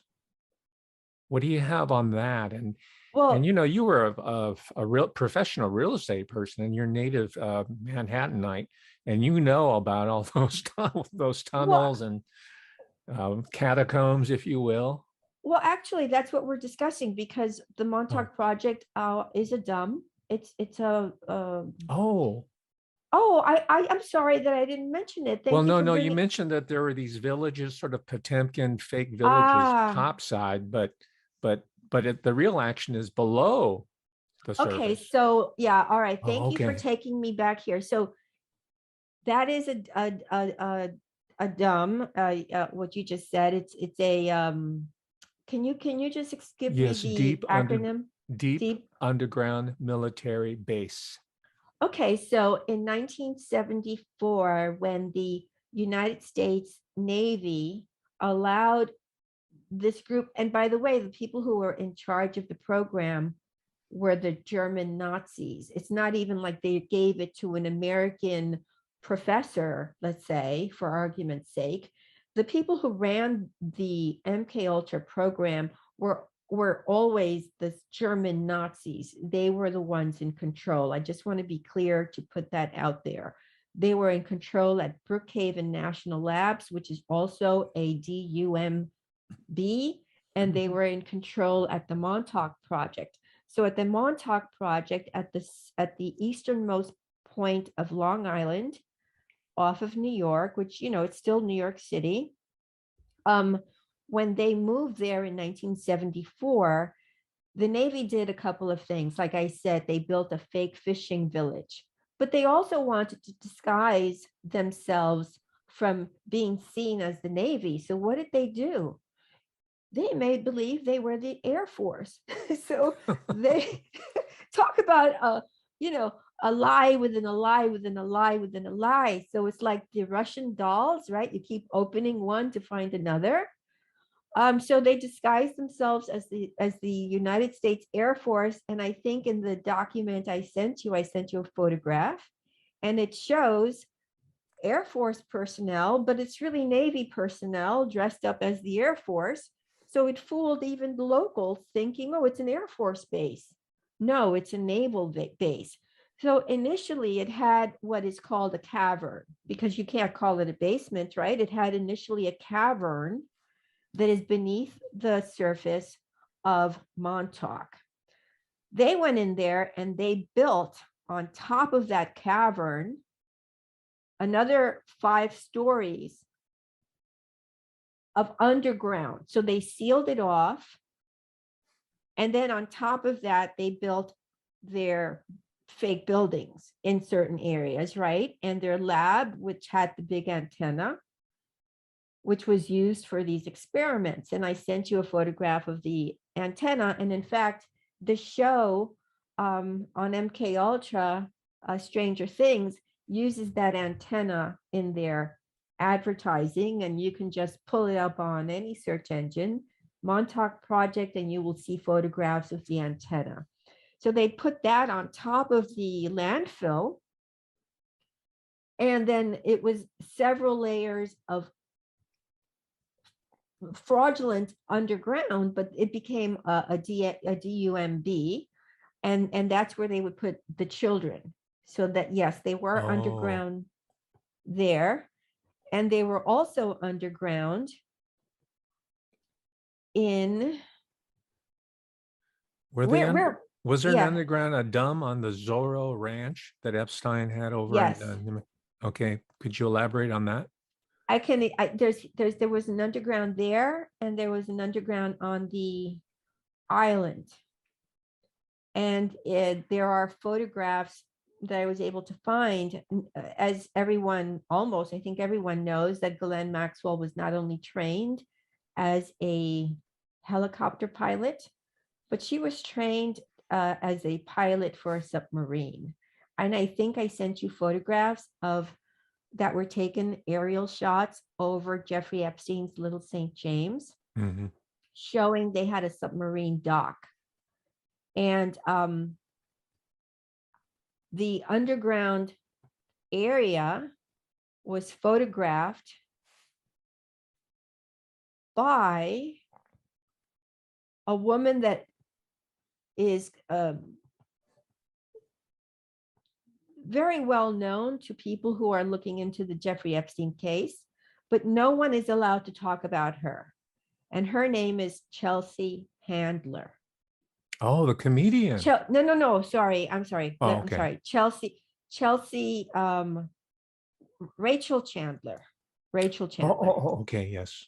Okay, so I'm sorry. I get these names confused. So sometimes these names are so Rachel Chandler is the heiress to the Los Angeles Times media empire. She is one of the richest women in the world. And she was, at the time that Epstein had his thing, she was one of the young girls that hung around with Jeffrey Epstein, and she took photographs of the underground area. She, in 2013, married Tom Guinness, who is heir to the Guinness fortune. Rachel Chandler took a photograph that she had in, it's no longer there, by the way. But she took a photograph of the underground, underneath the temple, which was, again, it was the way that Jeffrey Epstein built that temple. It's not really a door where you see the door, that's just painted. You know, it's painted to give false to anybody who just sees it. Yeah. In It's French, supposed, it's troller. yeah, Trick the eye. Yeah, it's to trick the eye. Everything here is just a magician's trick. Everything is to trick the eye. So she took photographs of the underground area. No one is allowed to speak about her, because if you speak about her, let's say on Twitter, your account is suspended. So she's just one of these, like I said, on the first time that I was on your show, the Jeffrey Epstein case, according to mainstream media, focuses only on underprivileged, economically challenged young girls. And I said to you the very first time that you and I spoke, that's not true, because Paris Hilton is somebody that Ghislaine Maxwell spotted at a party, and she said, "Oh, I want her for Epstein." So that there are very wealthy people connected to the Epstein thing. Now, I want to just stay a minute with Rachel Chandler, because Rachel took a lot of photographs of Epstein's homes that she would post on her social media. So before this became a very prominent case, I was going through her social media a lot, before things started to just disappear. And I took JPEGs or screenshots, whatever I could from her social media. I wasn't really sharing it on Twitter at the time. I wasn't active. I didn't start my account about the Jeffrey Epstein, Ghislaine Maxwell covert intelligence agency operations, all of these other odd things that happened with the government. I didn't start that until July of 2019, right after Jeffrey Epstein was arrested. But I had a lot of these photographs in my possession because I was, it piques my interest. It reminded me of the Franklin scandal. Ira Rickless was involved with, like, to me, I just knew that I needed to know, why do the people want to kill me? I've had multiple attempts on my life. I was still trying to connect the dots. What is so important about me that there are repeated attempts on my life? I needed to find, why are people from the government calling me? Why are people with strange names like Shogun connected to the CIA in my life? Why is this guy from the State Department still in my life after 20 years? I needed to find the answers. And so I decided, I was dating someone. I sat him down when Jeffrey Epstein was arrested. It was the 4th of July weekend of 2019. We were just hanging around, and I sat him down in the hotel lobby, and I said, listen, I have to explain who I am to you, because we had been dating for a while and he didn't really know my history. And so I kind of told him, and he sat there and okay, okay, okay. And then I said, and now this guy, Jeffrey Epstein, has been arrested. And I'm going to be doing this on a full-time basis. I'm going to, and at the time I had a very basic Twitter account for my real estate business that I didn't know how to use. And so I used it sparingly.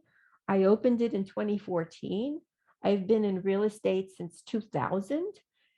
And I didn't really know how to use Twitter. I said to him, I need your help. I need you to teach me how to use Twitter. And he did.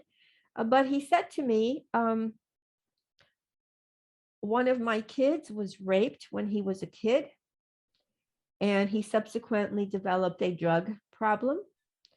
And he eventually committed suicide as a result. And this is a very touchy subject for me. And I don't know if I have the strength to support you.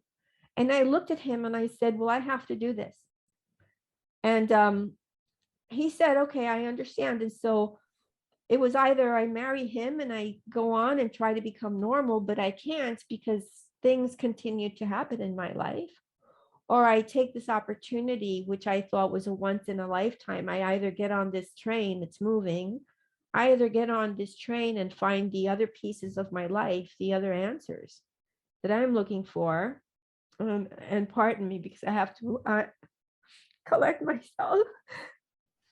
Well, I thank you for making this decision that not only answers questions about your own life, but is benefiting us. It's benefiting, I don't know, innumerable current, past, and potential victims. So I thank you for making that decision, even though it was at a cost to, what I assume, a cost to your relationship. My relationship, my life, my time. But COVID happened almost immediately, which isolated us, and it made it easier for me to just keep digging. I became doggy with a bone, and I kept following things I remembered that had happened to me, connections that I said, okay, this is similar. I need to go here.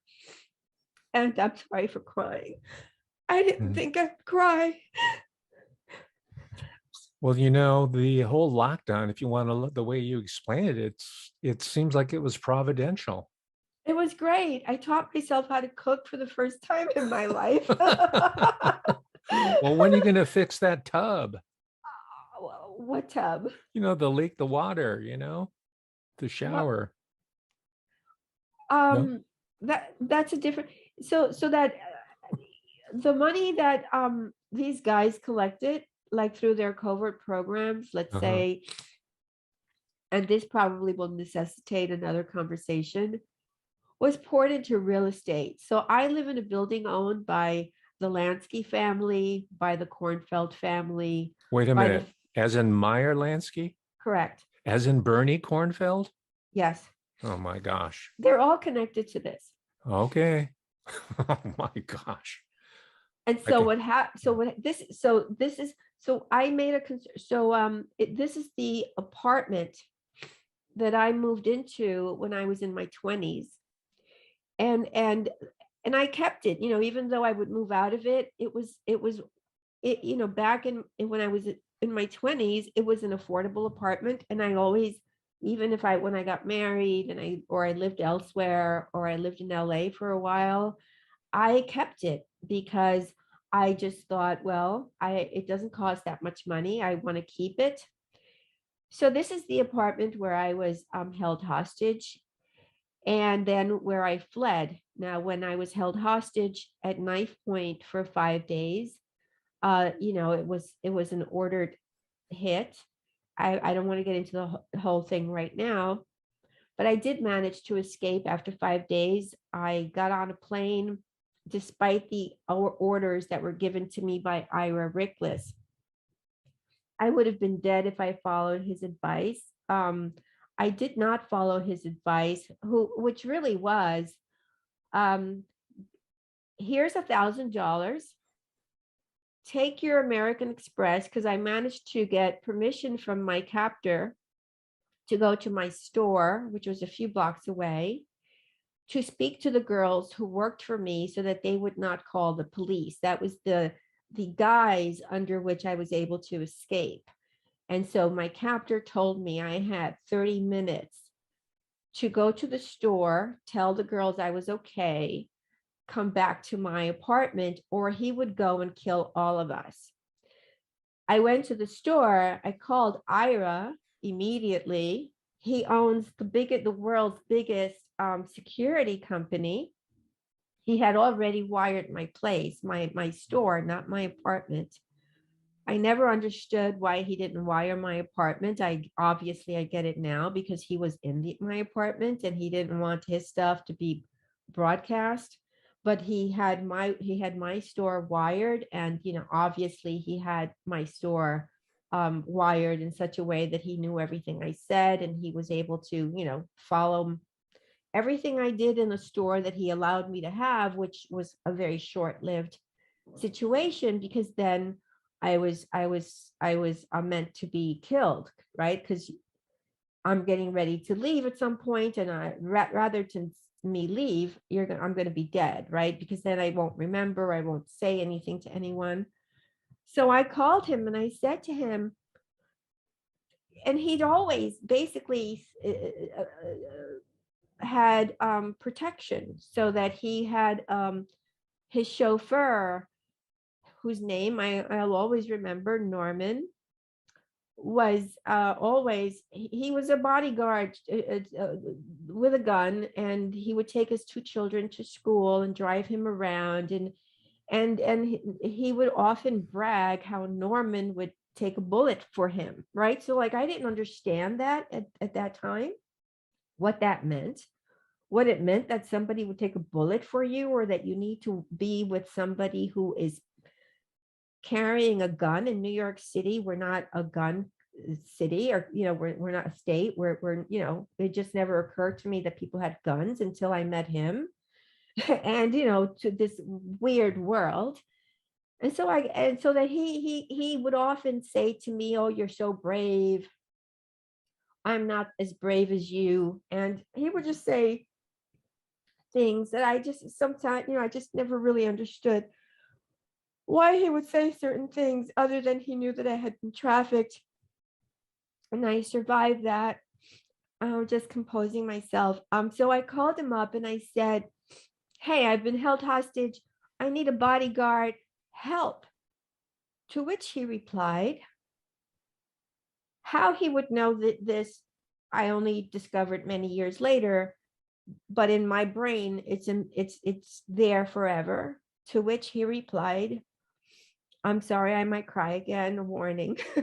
To which he replied, it's too late for a bodyguard. That's very chilling in hindsight. But it wasn't chilling when I heard it. I just, didn't understand why he said it's too late for a bodyguard. A man who had taken so many precautions with bodyguards and armed people driving him around who would take bullets for him and his children, said to me, I will be there in 5 minutes. And I'm thinking, you cannot come here in 5 minutes because you will be dead. And I told him, you can't come because this is what I have been told. So you know what? He was in my store from his place. His place is on 57th Street. He may have been closer for all I know, right? Because obviously he was part of this. He organized it in hindsight. It took many years for me to find out. But he was literally in my store, which was on 74th Street in New York, from what I thought was his place on 57th Street, within 5 to 7 minutes. That's an almost impossible thing to accomplish, right? He knew that because he had told me, and American Express is part of the CIA thing again. Okay, it's Bank of New York. He had me get an American Express card at a certain year. He had me put that in a safe in the store. So he knew I had that card. He came to the store. He said to me, I want you to open your safe, get your American Express card, take it out. I'm going to run to now with the threat that this crazy man who's held me hostage at knife point, who has already raped me, by the way, held me hostage at knife point. The police, I called them twice. They do not come to my rescue when he's breaking in. With all of this and knowing what I always thought he was a coward, he says, I'm going to run across the street to the bank. There's a Chase Manhattan. It's still a Chase Bank across the street on 72nd and Columbus. It's still there. I'm going to go to Chase. I'm going to get some money. I'll be right back. This is a billionaire. I expected to see piles of cash to, wherever I'm going to go, I'm going to need piles of cash. He comes back into the store. I have the American Express. I'm wearing a pair of jeans and a t-shirt. He holds me in a very dramatic way. He says, here's $1,000. I'm looking at the $1,000, the $100 bills, like he's crazy. You have to be crazy. You're giving me $1,000. He says to me the following words. He says, I want you to go to the nearest airport. Do not tell me where you're going. Very dramatic now, right? But while I'm listening to it, I'm in a state of shock. I took his $1,000. I took the American Express. He said, I want you to get on the first plane out of New York. Then I want you to pay cash for your, I want you to, I forget. I have it written in The Billionaire's Woman, but I forget for right now. So I want you to buy a ticket. Do not go anywhere where anybody knows you. And then get off that plane and buy another ticket. And, tickets in those days were $600 if you wanted to go anywhere on that state at the same time. You couldn't really, unless you want to go to Atlantic City, it's like you had to pay a lot of money. Even in those days, the tickets were really higher than they are today. So he said to me, and so change the airplane and then get on another flight and go somewhere else, again, where nobody knows you. I do not want you to call me. It's very odd for somebody who is supposed to be part of my life. I want you to then start using your credit card. Well, come on. So I would have been dead within 24 hours, right? I have $1,000 to my name. I'm supposed to get on 2 flights where I know nobody, and that I'm supposed to start staying in a hotel and not tell anybody where I am, and not even call him and tell him, but use my American Express card. So I that didn't sound right to me, because for me, I was terrified and I needed my friends. And I was very lucky. I had three of my very best friends living in Los Angeles. And I went to the airport and I called one of my friends in Los Angeles and I said, listen, I'm getting on the, I forget what time flight, and I will be landing at 5:05. I need for you to pick me up at the airport. So that's what I did. And then I stayed in Los Angeles for 8 years. And I didn't come back to New York until 2000 when I began my real estate career. But come on, don't you think that the way that he handled that showed that I was really not supposed to be alive at the end of my escape? Wow, what a harrowing experience, to put it lightly. And thank goodness for good friends. And would you say you were hiding out in LA, or were you open in Los Angeles? I'm sure Oh you no, had contacts there. I had my three best friends were there, and and ultimately, I mean, I didn't understand the IRA situation, and he would come to LA, Oh, I and see. or he would have me come to New York, but it gave me the opportunity that when he is not on top of me 24/7, which he had been, to realize that, oh, wait a minute, there is life outside of him, because he had made my world so small that my world only was him. And Hmm. I had lost touch with my family, I had lost touch with my friends. He was basically calling me and saying, be ready, we're going to go here, we're going to go to Washington DC. And that's how I knew that he was connected to the Federal Reserve. That's how I knew he was connected to Joe Biden. That's how I knew he was connected to the Clintons. That's how I knew that his world, that's how I knew they were connected to Kennedy. They were connected to NASA, which is another show for another time. Was he Uh, connected to Donald Trump? oh, of course, they had 3 floors at Trump's building. They were, yeah, they're all, their nexus is very small at the top. They're all interconnected. They're all connected. So that's why I knew that I had to just follow this case. So getting to the Rachel Chandler situation, Rachel was not only part of the Epstein trafficking ring and took a lot of photographs that I shared with you. She was also part of the Nexium um, uh, sex slave ring. Oh, I didn't know And that. well, did you get the documents that I sent you this Well, morning? I must have missed that part about her Nexium connection with Keith Raniere Yeah. and the Bronfman sisters. Yes. And so if in the photographs that I sent you, I sent you a PDF. I just put a couple of her photos that she had put up on her Instagram a very long time ago. So in 2016, imagine I'm collecting information on Rachel Chandler. Mhm, Rachel Handler. What is it? Chandler. I just want to get her name right. Hold on. mhm. Rachel Chandler from 2016. Long before I start working on 2015, sorry, long before I start working on this case, uh, because it reminded me, right, of things I had heard before. Mhm. And I was like, this is interesting. There's something here that I need to discover.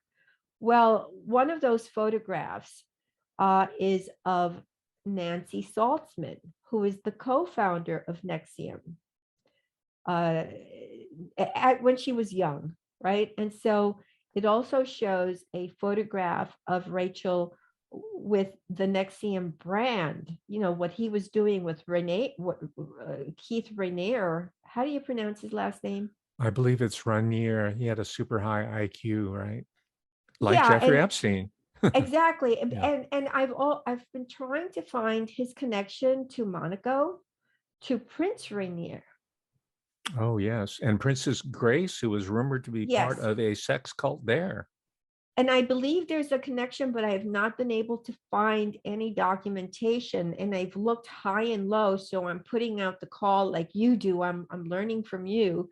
Anybody who's listening, if you can connect Keith Rainier to uh, the Prince of Rainier, who was or was he a prince or the King of Monaco? The King of Monaco, right? Or the Well, Prince, he was referred to as prince, but he was the king. He was the sovereign right? of the Principality of Monaco. So if anybody can connect these two, because I believe there's a connection there, Okay. um, that would be great. One of my friends lived in Monaco for 30 years, but we're no longer speaking, so I can't really call her for this information. So there You is a might be photo. one of the illegitimate children of Prince Rainier, who was known as a playboy. Who might be an illegitimate? Keith Rainier, possible. He might be. I'm just speculating, but that seems to be a pattern.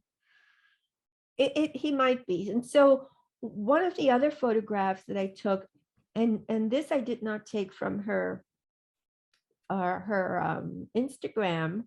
She had other, in those days there were other social media accounts, MySpace, or other accounts. And so she had pictures of Jeffrey Epstein's island, like I said, of the underground space where,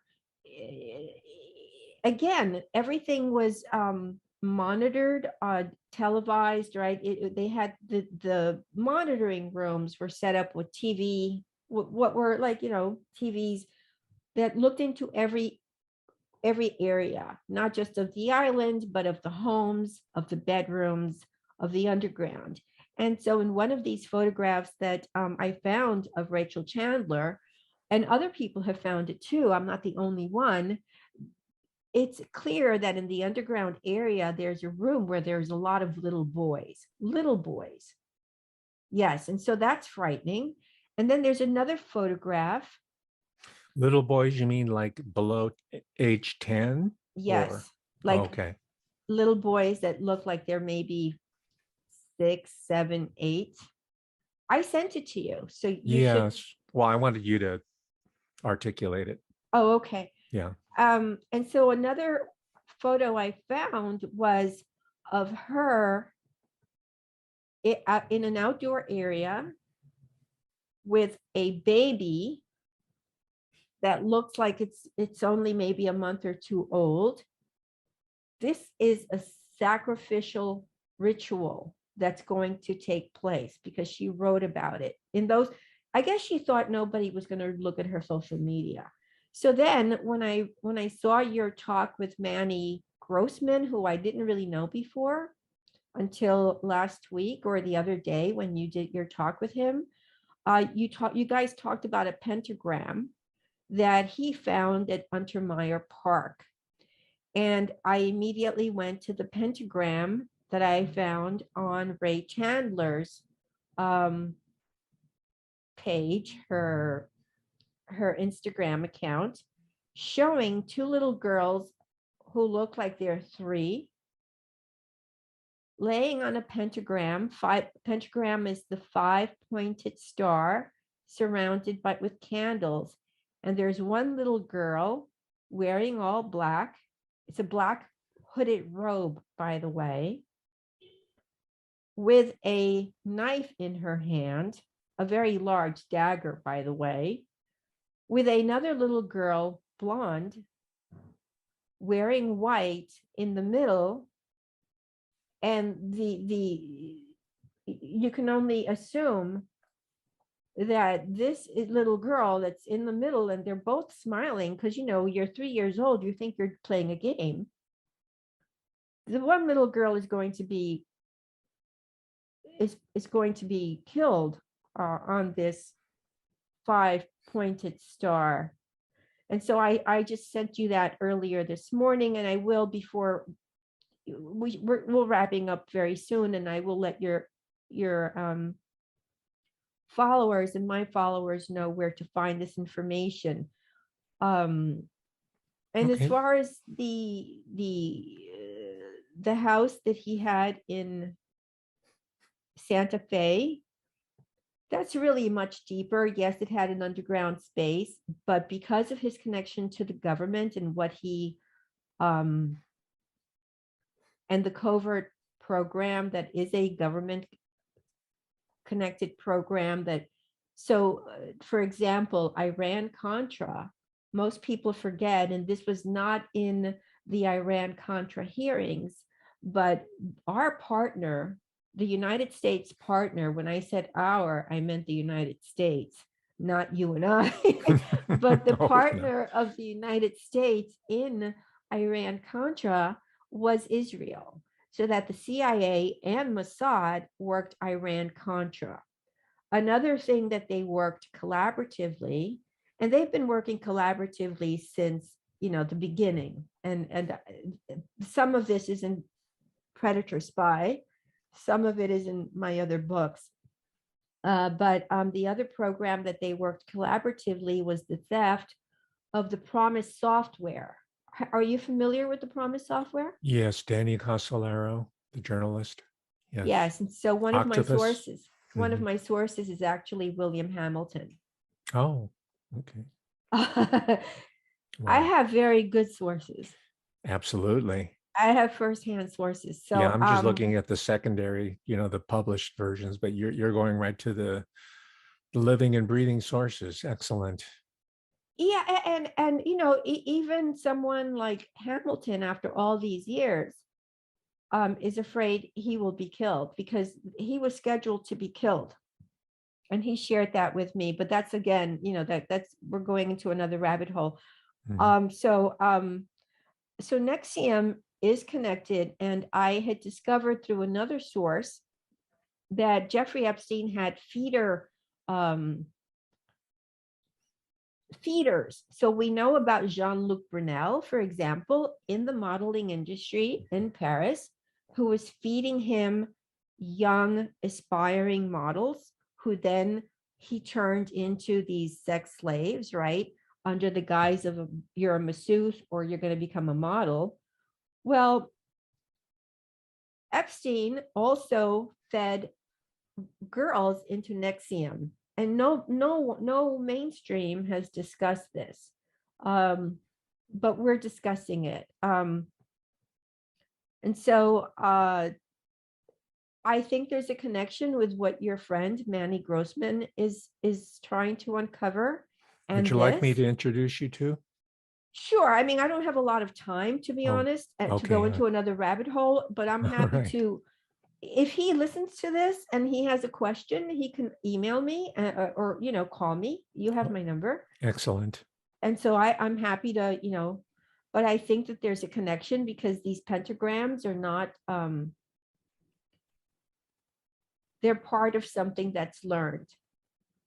And it's part of the way that I've been able to piece it together. And I'm going to cover one last thing and then we can call it quits for the day. Okay. I believe that it's part of that when they're breaking the children for the MKUltra program. And again, I'm using MKUltra as an umbrella term. What they're doing and what they trained their personnel to do is that they're torturing the children, they're raping them multiple times a day. Some of them die. Some of them are murdered if they're too weak, literally murdered. Those who are strong, somebody like Jeffrey Epstein, who I believe went through this kind of torment, and he was, I'm working on another link that has exposed itself that even he exposed, but I'm going to leave that for the future because I have not written it yet. But it shows that he was probably one of these people like Paul Bonacci, who was having to go to these parties and have inappropriate relationships with politicians. I believe that Epstein, when he was younger, had this kind of relationship. That is why he can have sex with both, with male and female. And that is why Ghislaine also is the same way. And that is why they are the way they are. So the last area that I want to do, may I? Please, yes, yeah. Okay. The Let me floor is find. yours. You're very kind to allow me so much time to No, the explain this. kindness is, you're extending your kindness to us. Thank you very much. Please. Okay, so I'm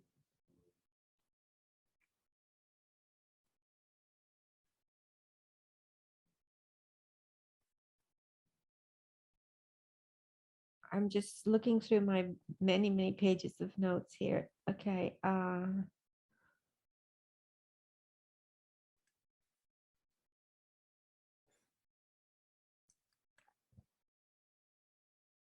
And by the way, for the information I have, I pulled information from the CIA files, from the FBI files, from historical newspapers, right? So that information that I'm sharing with you today is all information that I've gathered from the documents. This is not just information that I created as I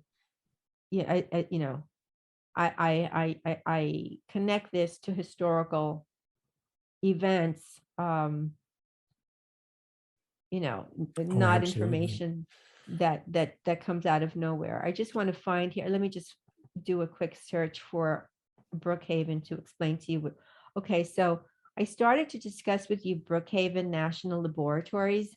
So they were also connected. They were on Long Island. And before the MKUltra was told to shut down in 1973, this is where our government was doing the MKUltra experiments, commencing in 1945, again, with the Nazi scientists they brought over. And it was also surrounded by parkland that is maintained by the New York City Parks Department.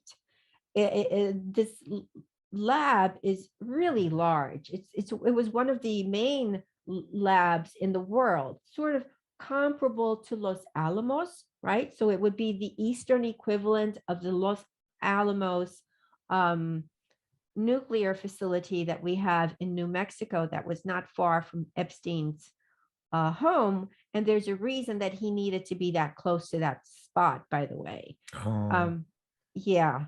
So the research at Brookhaven included nuclear, physics, science, technology, environmental, bioscience, nanoscience, national security. It was originally owned by the Atomic Energy Commission. It's now owned and operated by the United States Department of Energy. And so this is where most of those MKUltra experiments were secretly conducted underground, like you said, in a dump, right? So on countless of unsuspecting people, including thousands of children. So those who were in charge of the program were given free rein to obtain either adults, like, people who were drunks on the street, homeless people that would not be missed, bring them in, sober them up for a week, experiment on them, and you either kill them, literally kill them, or they died, or you threw them back out onto the street, and eventually they're going to die anyway because they're now a little bit destroyed. And so it is this place, Brookhaven National Laboratory, which was operated by Associate Universities Incorporated. So Associated Universities Incorporated was on behalf of the United States Atomic Energy Commission, and the universities included, as I said earlier, Columbia University, which we know is an early place where the studies of anthropology, which are connected to the Barr family, right? So I have information in Predator Spy, Jeffrey Epstein Predator Spy, about Bill Barr's grandparents. And They were involved in the Columbia University early studies on eugenics and, all of that good stuff. That was there. Cornell University, Harvard University, which we know not only was Jeffrey Epstein giving them money, but he had an office at Harvard. Were you aware that he had an office at Harvard? I did not know that. Yep, he had a private office at Harvard University, and they too have one of those letters on their website declaring themselves. We had no idea. Was he a fellow at one of the many quote unquote research institutions there that Harvard has, a research fellow? Well, no, he was, but he was a member of the off the top, The corporation, the Harvard Corporation? no, he was none of that. He was just Oh. a pipe, and he was a part of this larger program. He was a member of the Foreign Council. What is it? The Foreign Council on The Council on Foreign Relations? Yes. Yeah. Yes. So he was a member of that. His brother Mark is still a member of that, which is for 16 years until he was caught the second time. But he was a member of that. And that's a separate entity. That's really not as you know, the Council of Foreign Relations is not a government subsidized program. This is a separate program. Yeah, and it's a British operation. Exactly. Yeah. So the University of Pennsylvania was under the umbrella of Associated Universities, Princeton University, University of Rochester, and Yale. And we know that the Bushes come from Yale, and we know about the Skull and Bones. All of these things are connected to this dark government program, so that we know that from just mainstream media sources that Epstein was connected to Harvard and with MIT, and that he was, I mean, like he was just connected to these places. He had his own office. The university acknowledged receiving in Harvard a total of $9.1 million from 1998 to 2008 to support a variety of research and faculty activities.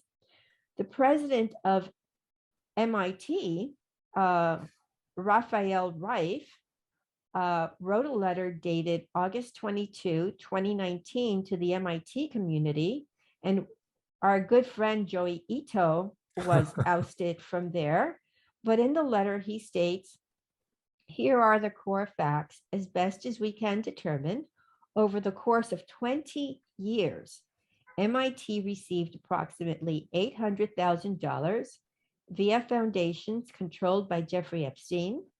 All of those gifts were either to MIT Media Lab or to Professor Seth Lloyd.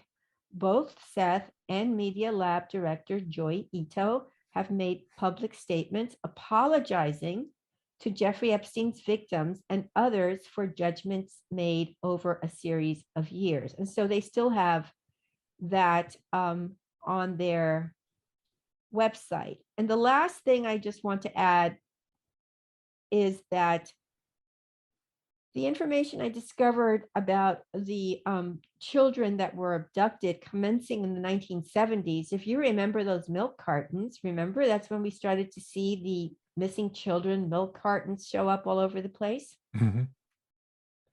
I do remember that.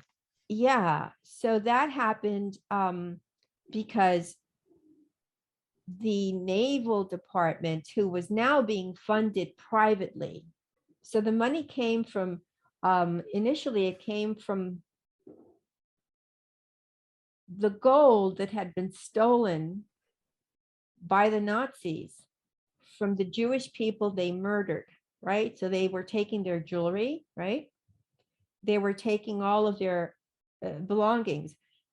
That money, which I believe, and I could be wrong, $1 billion or $2 billion, amounted to approximately $50 billion. And they used that 50 billion commencing in 1974 to fund what we know now as the Montauk Project, which was a continuation of the MKUltra experiments. Initially, it was just one location. It expanded over time to 25 locations throughout the United States. Each one of these locations was allocated. Think about that word, allocated. You can have 10,000 children, just take whoever you want. Us, American citizens, us, our children, us as children. And so they did. Each facility had the green light to go into the street or lure from their parents 10,000 children. That is a total of 250,000. That's 250,000 children that disappeared off the streets. In some cases, they were allowed to go back home, right? Because they would erase their memory, right? So deprogram them or whatever that's called, then let them go home. Like Jeffrey Epstein was allowed to go home, like Paul Bonacci was allowed to go home, right? Initially, he was allowed to go home before they just made him part of their group, right? And then home was with them. When this program went haywire in 1983-ish, the government said, we want nothing more to do with it. Oh, so then it was funded by private individuals. So that the head of, I almost want to say, I almost want to say, I don't want to say anything incorrect. So I'm just going to say that after that 50 billion with a B was gone on these 25 labs with 250,000 kids. And they weren't just looking at the MKUltra, they were also doing time travel experiments. They were experimenting with age reversal, like the Brad Pitt movie. Benjamin Button. They were doing all sorts of experiments, telekinetics, so the movement of objects, or creating things from, you just think about it, they would have these rooms to train people how to do what Uri Geller did, but Uri Geller understated his ability so that, people wouldn't really freak out, right? So when something bad really happened, and what happened, I'll just say in closing, what happened was that the engineers and the people that were working on the project, on the Montauk Project, became alarmed. They suddenly developed a social conscience, and they talked amongst themselves, and they said, we don't want to be part of this. And so they created a situation that spiraled out of control in order that the government would have to shut it down. And that's how it shut down, but it continues to present day in another format. But the Montauk Project shut down in 1983. The government sent in, again, this is very difficult because, these are human lives. This is not just something on a piece of paper. This is not a story. This is not on just a Netflix series. The government went in there, and all of the children that were left in these rooms, because then at the end, there were only 3 facilities, and then they shut them all down in 1983, the final 3, including the one in New York in Montauk. The government sent in their soldiers, and they were ordered to kill anyone who was alive. And that is how it ended.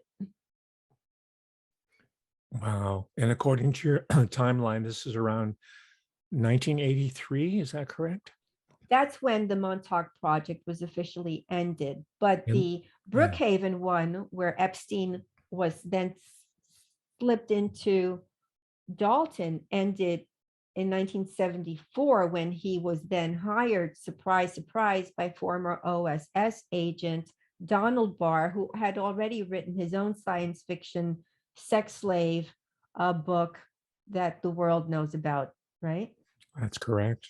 Now, I just one final question. Mhm. Is there today any indication based on your research that the People's Republic of China is in any way involved with this research, Yes, funding it? Is that the source now? Because you said the money disappeared, it was exhausted. Who's funding it now? Is it China?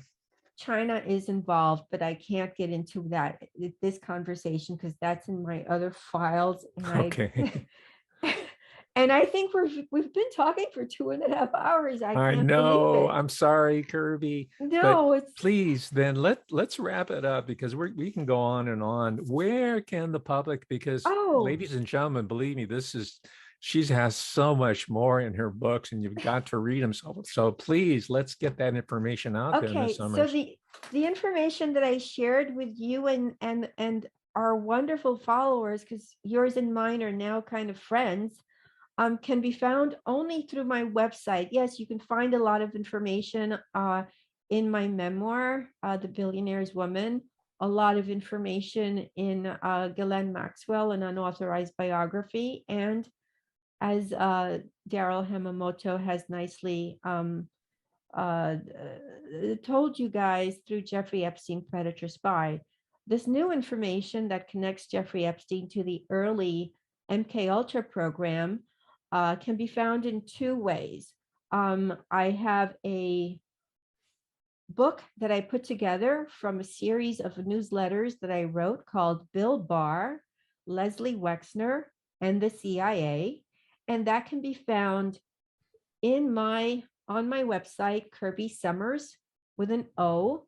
So KirbySommers.com.